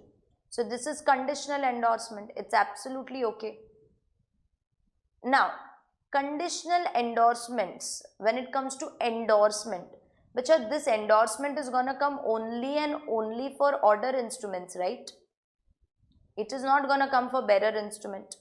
And when it comes to conditional endorsement, you don't say it orally, you put it in writing. So it is in writing and it comes only for order instruments. Now I'm asking you, what if it's a bearer instrument? So I have here pay A or bearer. Okay, pay A or bearer, it is accepted by X. Now A wants to give it to B. He will just give it. No need to do any endorsement. Now I am asking you, bacha, if A wants to put an condition, if A wants to put a condition, how is A gonna put the condition? Because there is not gonna be any endorsement. Huh? Yes. So you might think, convert the bearer instrument into an order instrument and then put a condition like this. Did you think this way? Right. If you have thought this way, you are absolutely right, bacha. So what you will be doing is, you convert the bearer into order, then do whatever I told you to do. But bacha, it's a long cut. There is a shortcut, and shortcut is known as conditional delivery. You know conditional delivery, so when it's a bearer instrument, if A wants to give it to B, he just have to tell this to B, ki listen B, I am giving this to you, but you will get money only if you fulfill this XYZ condition. So you are not endorsing it conditionally, you are delivering it conditionally. And if you have understood this, bacha, this is gonna come for bearer instruments and it is definitely oral. because you don't write it, you just give it and put a condition. But ma'am, if it is oral, then there will not be any proof, na? I agree. If it's oral, there is no proof. So, bacha, you do this only when you trust him.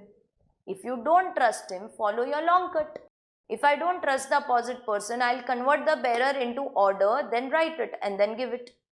But if I trust him, I can follow the shortcut also, that I can just give it by putting a condition orally, right? And a bill which is conditionally delivered is known as escrow. Yes, you might have heard about escrow account. Please do not mix it up. That is different and this is different. A bill which is conditionally delivered is known as escrow. And listen to one thing, bacha. Normally, you will, if you want money, you will have to fulfill the condition, right? But if your HIDC, it doesn't matter to you, boss. I can still claim money even if the condition is not satisfied. It's the next privilege of HIDC. That's your conditional endorsement. Sixth one you have is facultative endorsement. Facultative endorsement means which are you waive off your condition. So for example, X, A, B, C and then D. D will go to X, X does not pay, D will go to C. But if D wants to go to C, it is compulsory for him to give a notice. C wants to go to B, it is compulsory for him to give the notice and notice. If you don't give notice, the person is not liable to you. So if you want money from your prior party, you can't just say, give me money. You have to give him an official notice, right? But you know what B did? B just wrote, pay C or order, right to receive notice waived. That means B is let going his right to get the notice. So in that case, what B tells C? That if you want money, you can directly come to me, no need to give me the notice. So facultative endorsement is when you waive your rights. You will ask me, but ma'am, why will a person do this? His wish. You don't like it, you don't do it. Simple. But he can do it. It is his choice. Seventh one you have is endorsement sans recourse. It is not sans recourse. It is sans recourse. So sans recourse means without liability. Without liability means if anything happens, don't show me your face. I'm not liable to you. Go to the other prior party. So X, A, B, C and then D. Which D goes to X, X does not pay, then C, then B, then A, right? But you know what B did? He wrote pay C or order. Sans recourse means without my liability.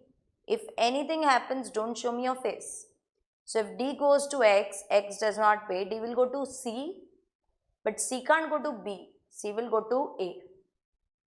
Now you will be like, ma'am, this is nice, everyone will do this. Okay, let's take your wild imagination into the picture. So A also did sans recourse, B also did sans recourse, C also did sans recourse. D is not doing sans recourse. D is not endorsing it. So bacha, D will go to X, X does not pay, D, please go home and go to sleep. 2 minutes silence for D is what I can give D, nothing else. Because if you ask me, bacha, D is an idiot. He should not have taken such instrument where everyone has done sans recourse. And even if he takes it, he can also do sans recourse and endorse it further. Possible. So, sans recourse is definitely possible, that is without liability. And you have the eighth one, endorsement sans frais means without expenses. It's not sans frais, it is sans frais. It is without expenses means you don't come to me for expenses, I am liable to you only for principal amount. It's similar to seventh one. In the seventh one, bacha, you are not liable to pay anything. In eighth one, you are liable to pay only the principal amount, but you are not liable to pay the expenses like noting charges, protesting charges or your interest. So, I am not liable to you for expenses, I am liable to you only for the principal amount. So, these are your 8 types of endorsements. And which are very interesting concept they have put is negotiation back. In negotiation back, see X, A, B, C, D, B. It's negotiated back to the endorser. So B went to X, X does not pay, B will go to D, D will go to C, C will go to B. What nonsense! Ringa ringa roses. Boss, a circle is getting created. B is going to them and they are going back to B. So basically C and D are useless.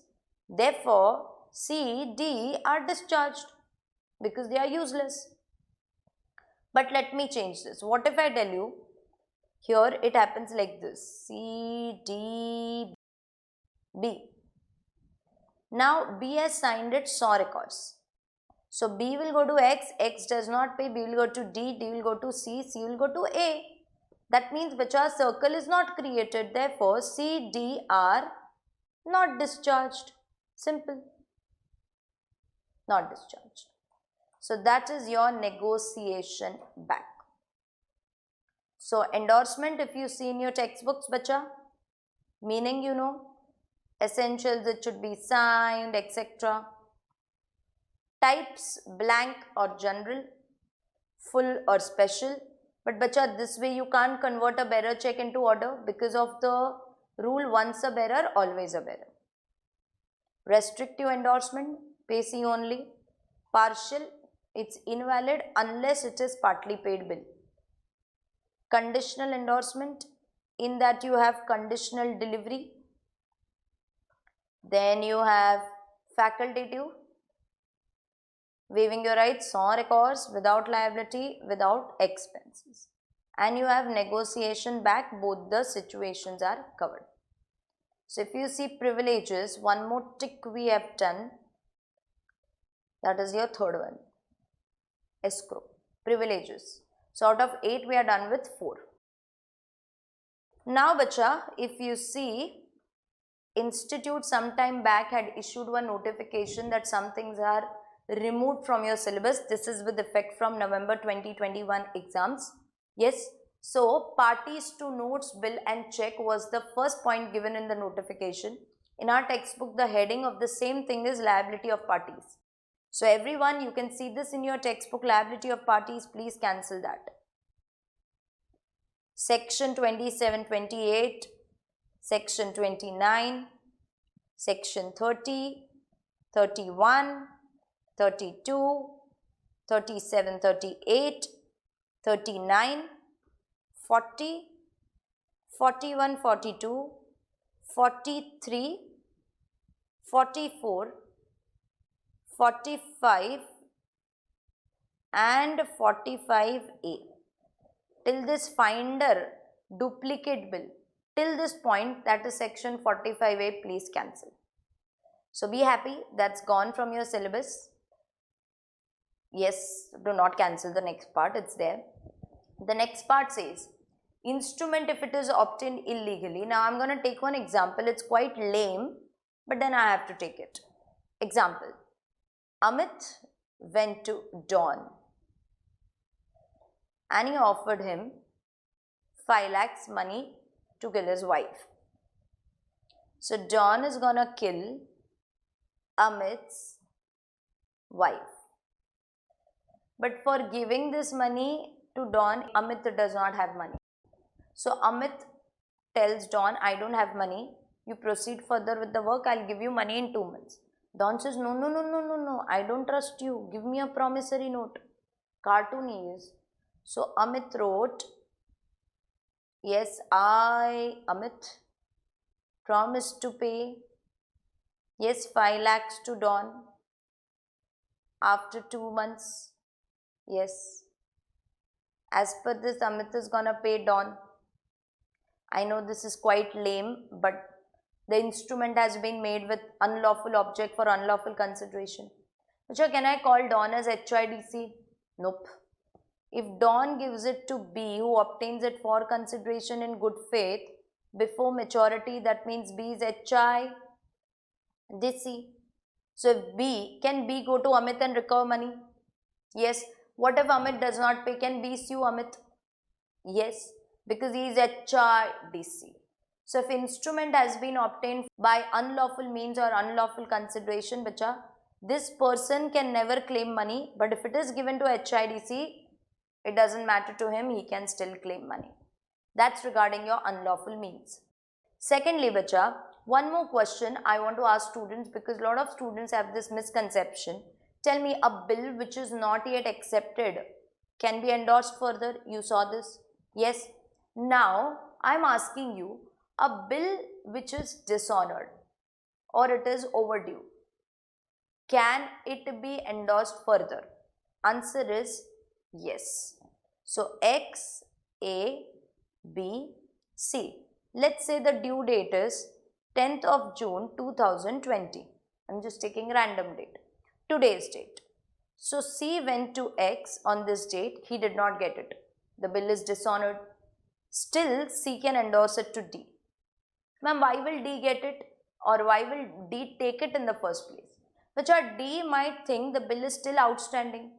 So when I demand money again, I will demand interest also. So he might agree to take the bill in the greed of interest. So let's say on 10th of August 2020, when D went to X, X paid money plus he paid 2 months interest. So D is happy. But bacha, D is obtaining it for consideration in good faith but after maturity. So he can never be HIDC. So that's a risk which you will have to take. So law is not telling you that you cannot endorse it after dishonor or you can endorse it. Law is telling you, you can do whatever you want, but one thing is there, the person can never become HIDC. See this part. Unlawful means unlawful consideration. It can be negotiated after dishonor, but he cannot be HIDC. So it can be negotiated infinitely till it is paid or satisfied. Fine.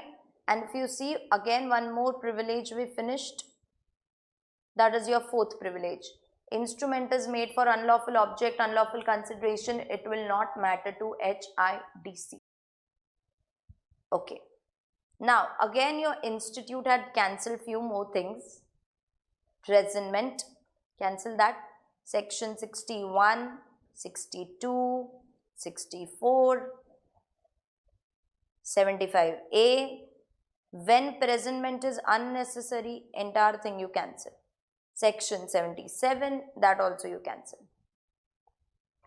Discharge from liability is not cancelled, but it's there. So don't get too carried away, calm down. So, discharge from liability. There are two parts here, bacha. Either it is discharge of instrument or it is discharge of party. Discharge of party. Okay. Now, in your CA foundation, you had done something known as discharge of contract. When I say contract is discharged, means the whole contract comes to an end. But when I say party is discharged, you remember 3 joint promisor, one is discharged, others are not discharged.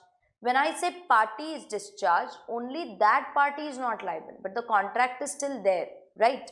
Same thing here also. When I say instrument is discharged, means the whole instrument comes to an end. But when I say the party is discharged, that means only that party is not liable, rest others are still liable. So discharge of instrument happens when the liability of primary party ceases. Primary party ceases. That is main party. If his liability stops, then instrument is over. And this happens when liability of any other party ceases. Any other party ceases. I'll tell you one example, you will understand it, okay? X, A, B, C. X is my primary party, bacha. C went to X, X paid, X's liability over, instrument is also over. Okay. Let's say C endorsed it to B again. That means that negotiation back. So C is discharged. So bacha, here instrument is not discharged, C is discharged. Let me change this. What if I tell you, instead of B, if I write here X, your acceptor has become holder. X is not going to ask money from his own self, right? So now the instrument is discharged because X's liability comes to an end. So when liability of X comes to an end, instrument is over. When any other party's liability comes to an end, it is discharge of party. Okay. Now there are a lot of points which they have given you. First one, you cancelled. Bacha, you cancelled primary party's name, PP's name. You cancelled any other party's name. Which if you cancel primary party's name, it is DOE. Discharge of instrument, I am going to use this short form, DOE and DOPE. Okay. If you cancel any other party's name, it is DOPE. You released someone. Bacha, you released the primary party, it is DOE. You released any other party, DOPE. On the due date, the payment happened, bacha. Payment is over. It is DOE. Fourth one, do you remember qualified acceptance? I had told you that in conditional acceptance, accepted but for 8,000 only. It is valid or not, it depends on the holder. Holder is okay, but he has to take the consent of the prior parties. But if he doesn't take the consent of the prior parties, those parties are discharged. So in qualified acceptance, it's gonna be DOPE. Fifth one, if you give more than 48 hours to the drawee for acceptance without the consent of the other parties, they are discharged. But you remember I had told you that even if the bill is not accepted, it can be endorsed further. So C gave it to D. D went to X for acceptance, that please accept. Now officially D has to give X 48 hours. Okay. If he doesn't accept in 48 hours, D can go to C. Now D went to X. X did not accept in 48 hours. But then X went to D pleading that please give me 4 more hours. D said okay. He gave X 4 more hours. Law is like, with whose permission you did this? If you give extra time to X, you have to ask them. If you don't ask them, please allow them to get discharged. So if more than 48 hours are given without the prior party's consent, they are discharged. That's your fifth one. Sixth one, in case of material alteration, yes, you don't take the consent of the prior parties, they are discharged. See, the bill was like this, pay A, 10,000, made by A, drawn on X, accepted by X, X, A, 10,000, endorsed to B, then C and then D. D cancelled 10,000 and he wrote 20,000. You not only did alteration, you did important alteration, you have to take consent of other parties, otherwise they are discharged. See, putting a full stop is also alteration, but it is not material. Only material alterations you have to take the consent. Okay, otherwise the parties will be discharged. Just tell me it is material or not. But what D did, he did not cancel this and all, he kept the same. D just wrote or order. It is immaterial. Because anyways, bacha, it was pay A, it was implied order. So when you wrote or order, it's not a big deal, it's the same thing. So this is not material alteration. Only material alteration you have to ask. Seventh one, in case of alteration not apparent from records. Not apparent from records. In this case, bacha, bank is discharged by PIDC, payment in due course, means good payment.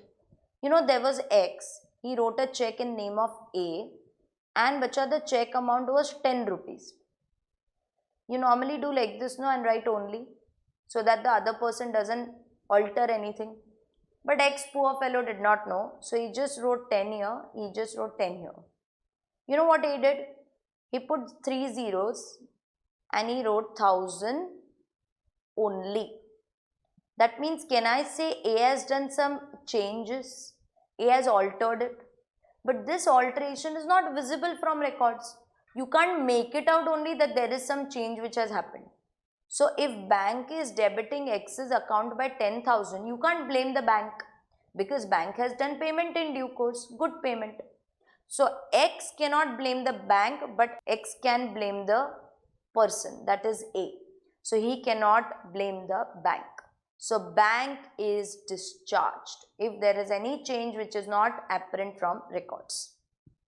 Eighth one, if the signature of endorser is forged, then bank is discharged by PIDC. But your bank's responsibility is just to verify drawer's signature, not endorser's signature. So if this check goes for clearing, State Bank is just going to verify X's signature and not all the signatures which are there behind as endorsements. Because here in his records he will have only X's sign.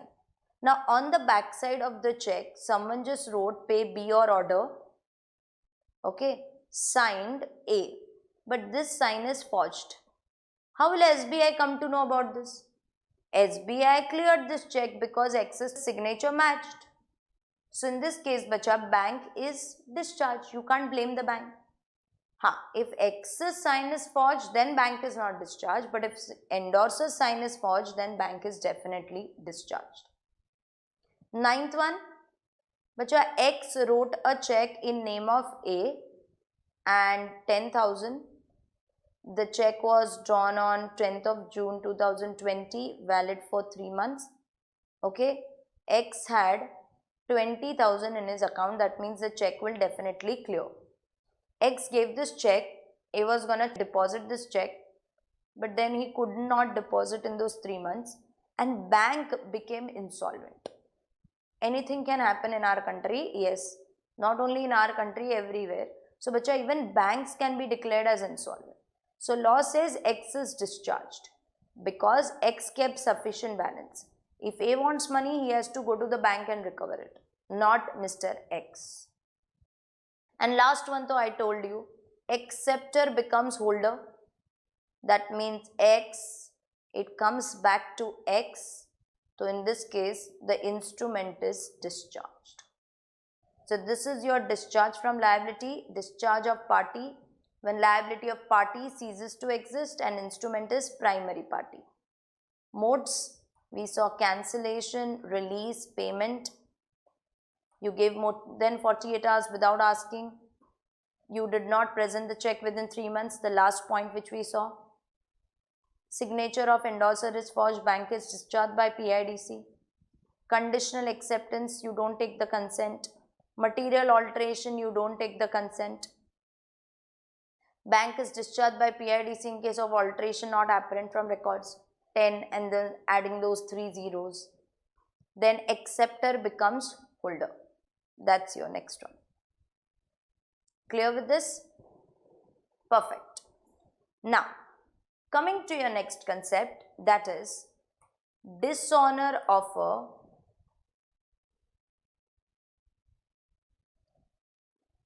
promissory note or bill of exchange. Which are dishonor of a promissory note or bill of exchange. They have merged it. I am also merging it, but I am just gonna split it up in 2 parts. You tell me, according to you, when is bill of exchange or promissory note dishonored? Ma'am, when the person doesn't pay. Simple. But bacha, bill of exchange can be dishonored in another way also. If the person does not accept, then the bill can be said to be dishonored by non-acceptance. So I will write here dishonor by non-acceptance, and here I will write dishonor by non-payment. Bacha, please use common sense and tell me, first point will come for which instrument? Obviously bill of exchange. Second point will come for both promissory note as well as bill of exchange. Let's talk about the first one. Bacha, the primary party did not accept it within 48 hours. You remember now, you had given X 48 hours.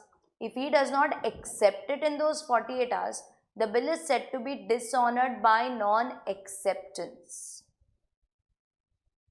Second one, multiple drawings were there and none of them accepted it.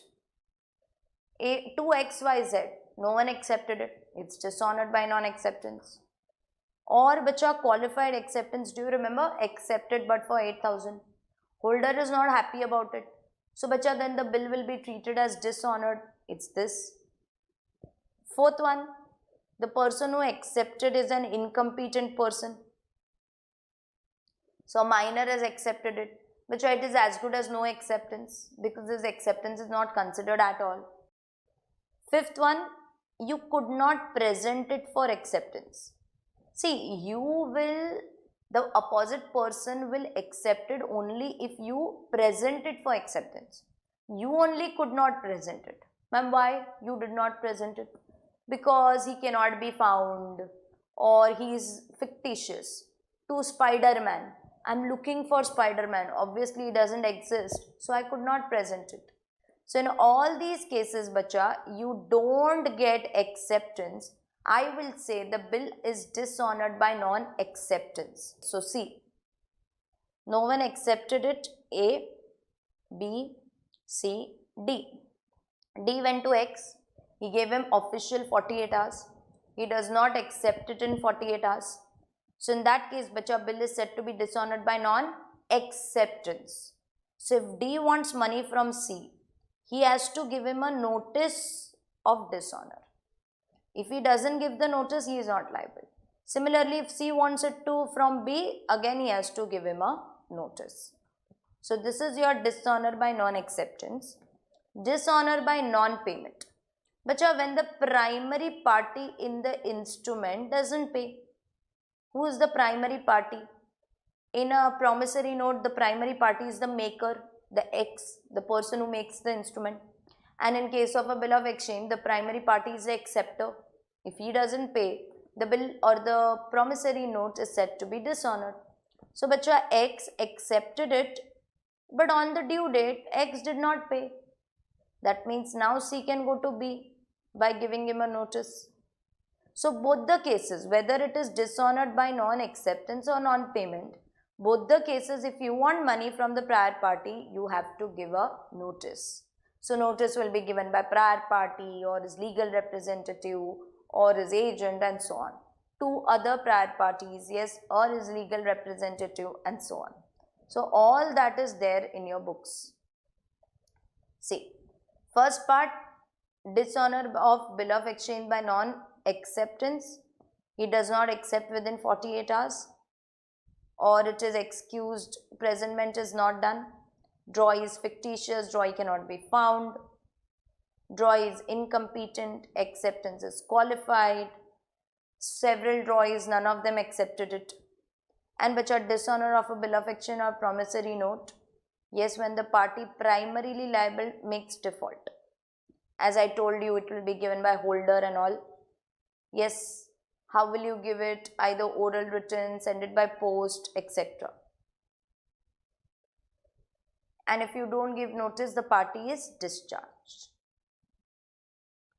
Then bacha, your institute has again cancelled payment and interest. Section 78, 79, 80. So please cancel it. Go ahead with a smile on your face. And they have also cancelled noting and protesting. So entire noting, you will find protesting, the contents, protest for better security and so on. So till section 104 you cancel here. Okay. The next and the last part, that is dishonor of cheque. Very important from exam point of view,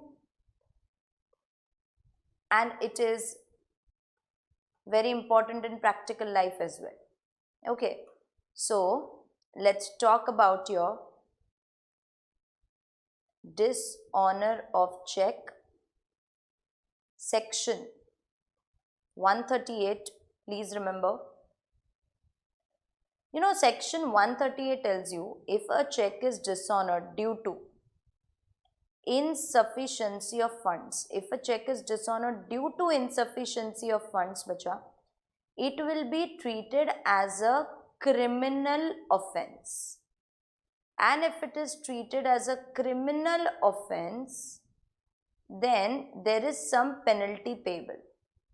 And the penalty payable is fine up to 2 times the amount of check, or you will be sent to jail up to 2 years, or both. Okay, so this is the penalty payable.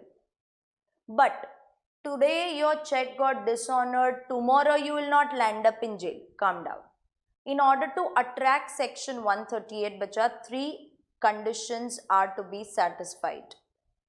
Once 3 conditions are satisfied, 138 will get attracted, and once 138 gets attracted, yes, the procedure will be followed, and only in the end of the procedure, bacha, you will be sent to jail. Okay. What is the procedure? But before that, see 3 conditions. The check should be dishonored only and only due to insufficiency of funds. Second one, the check should be presented within 3 months, that you know, because if you present it after 3 months, it will get dishonored, but not due to insufficiency of funds, but due to stale check. So if you want to come here, then it should be presented within 3 months. And thirdly, bacha, it should be issued for some legally enforceable debt only. Okay, if I take example, A sold goods to X and X was supposed to pay 10,000. For this, X is writing a check in name of Mr. A, State Bank, 10,000 rupees. And bacha, let's say the check was issued on 10th of June 2020, valid up to 3 months. But in X's account, there was only 3,000. A next day itself, he deposited the check. Obviously, the check got bounced due to insufficiency. Secondly, it was presented within 3 months. And thirdly, it was issued for some legally enforceable debt. Since all 3 conditions are satisfied, bacha, this procedure will become applicable. See, if this check would have been gift, then 138 won't come because there is no debt. If this check is a payment for some illegal activity, then again 138 won't come. So 3 conditions are a must. Now, coming back to the same example, X knows that he is gonna be in deep trouble if A deposits the check and the check gets dishonored. So you know what X did? X issued the check to A, and then he went to the bank and he did stop payment. So now if A deposits the check is gonna get dishonored due to stop payment, not due to insufficiency of funds. That means again he escaped. So if he has now escaped, law says you can't escape, because if the check is dishonored due to stop payment, bacha, as per law, the check will be deemed to be dishonored due to insufficiency of funds unless you can justify your stop payment.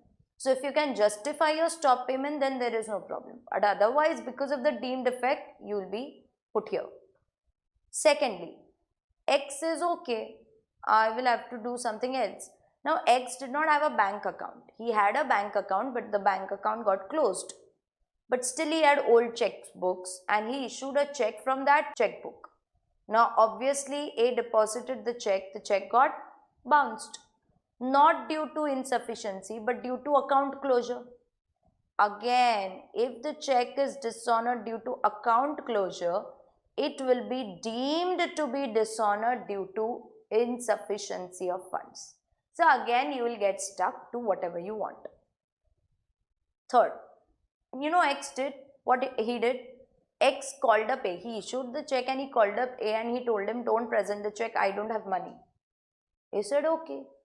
Law says, boss, whether you tell the bank that you don't clear the check or you tell Mr. A that don't present the check, it's the same thing, na?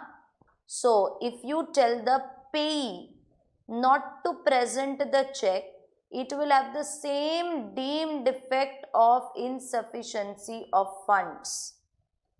Now, you must be convinced with the first two, but you are definitely not convinced with the third one. I know that. So, third one I'll convince you after I tell you the procedure. But one last time, 3 conditions: insufficiency, 3 months it should be presented, legally enforceable debt. Okay. Now, what is the procedure which I am telling you? First, bacha, check is issued. I'll continue the same example. Check is issued on which date? 10th of June 2020. Second one, check is presented for payment 11th of June 2020. Okay. And now, bacha, A deposited this check in ICICI. ICICI will ask money from SBI. SBI will take money from X's account, right? You know the drill. Now, bacha, when A deposited this check in ICICI Bank, ICICI Bank came to know that he doesn't have money because SBI refused to pay him. So, ICICI will inform A, that is, collecting bank will inform the payee, that is Mr. A, that sir, the check which you deposited got dishonored. Let's say he informed on 15th of June 2020. Fine. So, he informed. Now, this payee has to give a notice to the drawer, because he might not even know that the check which he issued has been dishonored. So, he has to give a notice within 30 days. 30 days will not start from the date of the check. 30 days will start from the date he comes to know. So, if I add 30 days here, bacha, the last date for you to give him a notice is 15th of July. Now, once X comes to know ki, okay, so A gave a notice to X within 30 days. Now, law is giving another chance to X. That means X has to make the payment within next 15 days. So, drawer has to pay within next 15 days. So, if I add 15 days, it comes to 30th July 2020, the last date for you to pay. If you pay money, matter ends, no jail, no penalty, nothing. But if you don't pay, the opposite person, that is the payee, he will get mad at you, and payee has a right to sue you under section 138 within 1 month. So, 1 month if I add, it comes to 30th August 2020. 1 month. Okay. So, I issued you the check. You deposited the check. Your bank informed you. You have to inform me within 30 days. I'll have to pay within 15 days. If I pay, okay. If I don't pay, then you can sue me under section 138 within 1 month. This is the process. Now, coming to this point which you are not convinced. Bacha, I am X, you are A. I gave you the check today and I called you up and I told you, I don't have money in my account, don't present. You will be like, okay. So, now you will patiently wait for me now. That now X will put money in his account, X will put money. So, you kept waiting. Weeks passed by, months passed by, 3 months also passed by. Till the end, I don't put money in my account. So, now you are angry. You want to sue me under section 138. But you can't. Why? Because the check is not dishonored due to insufficiency of funds. So, you will be stuck na bacha. So, now because of this deemed effect, what happens? If you tell the payee not to present the check, it will be deemed to be dishonored due to insufficiency of funds. Means in this case, bacha, this point will get satisfied. That means 3 conditions will get satisfied. So, once 3 conditions will get satisfied, the moment I tell you that I don't have money in my account, you will tell me, okay, X, we will wait for you for 15 days. So, for you, the process will start from here. We'll wait for you for 15 days. You please put money in your account in 15 days. If you don't put money in your account in 15 days, we are gonna be angry and we can sue you within 1 month. It's because of this deemed defect, bacha, you are in a position to give me 15 days and then you have a right to sue me within 1 month.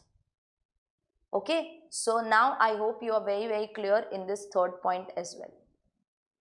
So these were your main points. Now coming to extra points. What if offense is committed by the company?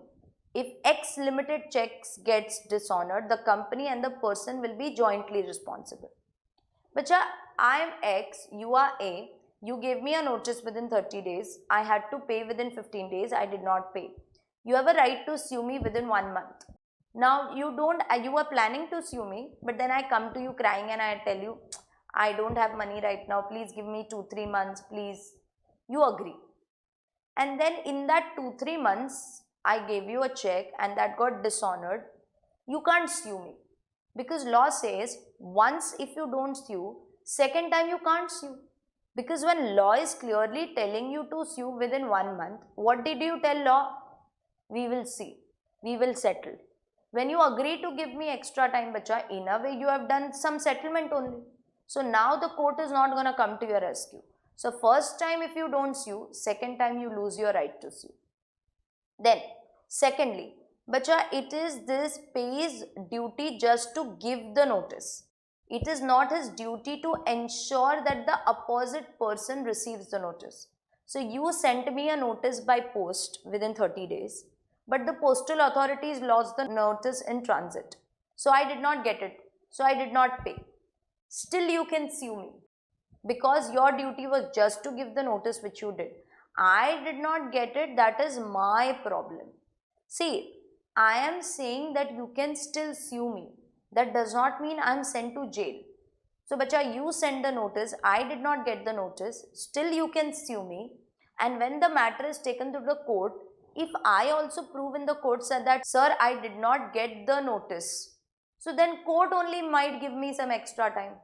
Possible. But still at least you have a right to sue, right? And one more situation.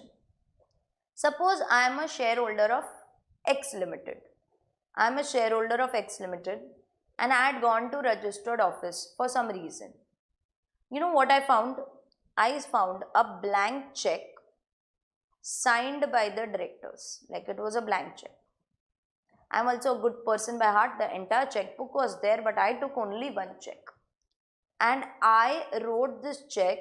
I did some renovation in my house. I took this check and I wrote this check to my interior decorators, golden interior decorators. Let's say I spent around 15 lakhs on the renovation, State Bank.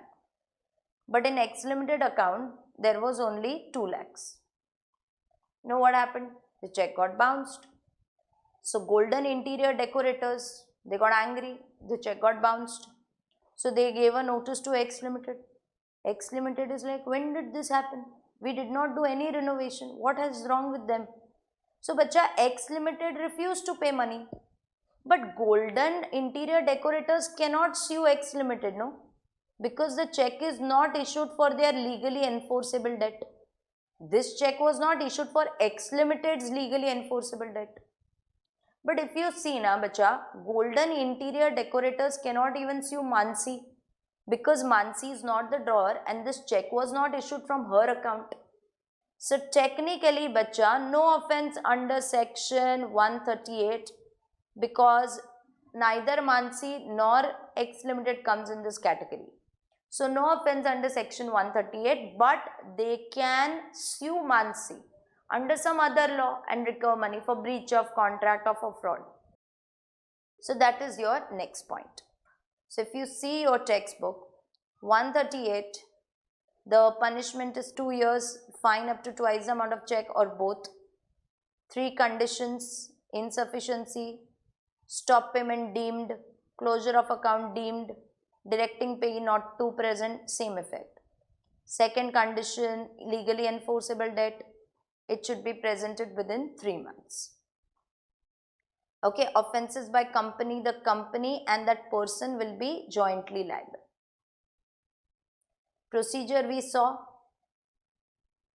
Additional points also we saw. First time you don't sue, second time you can't sue. Giving of notice is not equivalent to receipt of notice. Your responsibility is just to give the notice. Starting point I told you when you come to know. Bacha, this is that example of shareholder. I am a shareholder, neither a director nor person in charge. I sent a check from company's account to discharge its legal liability, and later on the check was dishonored. So see, amount can be recovered. But since I am not the drawer and the check was not drawn from my account, so no offense under section 138. But you can recover money from me. Cognizance means consider, all this is okay. Section 143A, power to direct interim compensation. This is the amendment 2018 has brought, which they are just saying till you get the final judgment, the aggrieved party can ask for temporary compensation from the drawer. So my check got dishonored and you filed a case against me. So till the final judgment comes, you can always ask for some temporary compensation from me. But that can be maximum 20% of the amount of the check. And once the final judgment comes, it will be adjusted. For example, I gave you temporary compensation of 5,000. And now the final judgment comes as 15,000. So then I'll have to pay only 10,000. But let's say now the final judgment came as 2,000. So 3,000 will be refunded to me. Simple. And that's your interim compensation. And lastly, bacha, yes, power of appellate court. See, bacha, there are two courts, trial court and you have appellate court. Appellate court is a higher court. So let's say trial court announced the compensation of 20,000. You are not very happy. You want to go to the upper court. You can do so, but you will have to give deposit. 20% of the amount of compensation given by them. So out of less, so 20,000 is awarded to you. So 4,000 will be kept as deposit with the appellate court. Only then they will listen to you. If the final judgment, whatever it comes, the amount will get adjusted. So if you want to appeal to the higher court, you just have to give some deposit. That is your appellate court. Now, one thing was left. If you see your privileges of HIDC, bacha. First one we finished, in court instrument. Second one, fictitious bill. You know, fictitious drawer. Sometimes the drawer is fictitious. Pay A or order 10,000. Drawn on X, accepted by X. But you know, it was made by Gansham. There is no Gansham. Actually, A wrote Gansham's name here. Instead of writing his own name. That means this drawer is fictitious. As per this, X is gonna pay A. A is giving it to B. If B is HIDC, bacha, B can go to X. X cannot give an excuse that, you know, drawer is fictitious, so I'm not liable to pay. Why did you accept it? Yes. So here, even if the drawer is fictitious, it doesn't matter to HIDC, he can still claim money. So fictitious name, acceptor is liable to pay HIDC. Third one we saw, escrow. Fourth one we saw. Fifth one, which our instrument was made without consideration. X gift to A gifts to B, B gifts to C, and C gives it to D, who obtains it for consideration, good faith before maturity.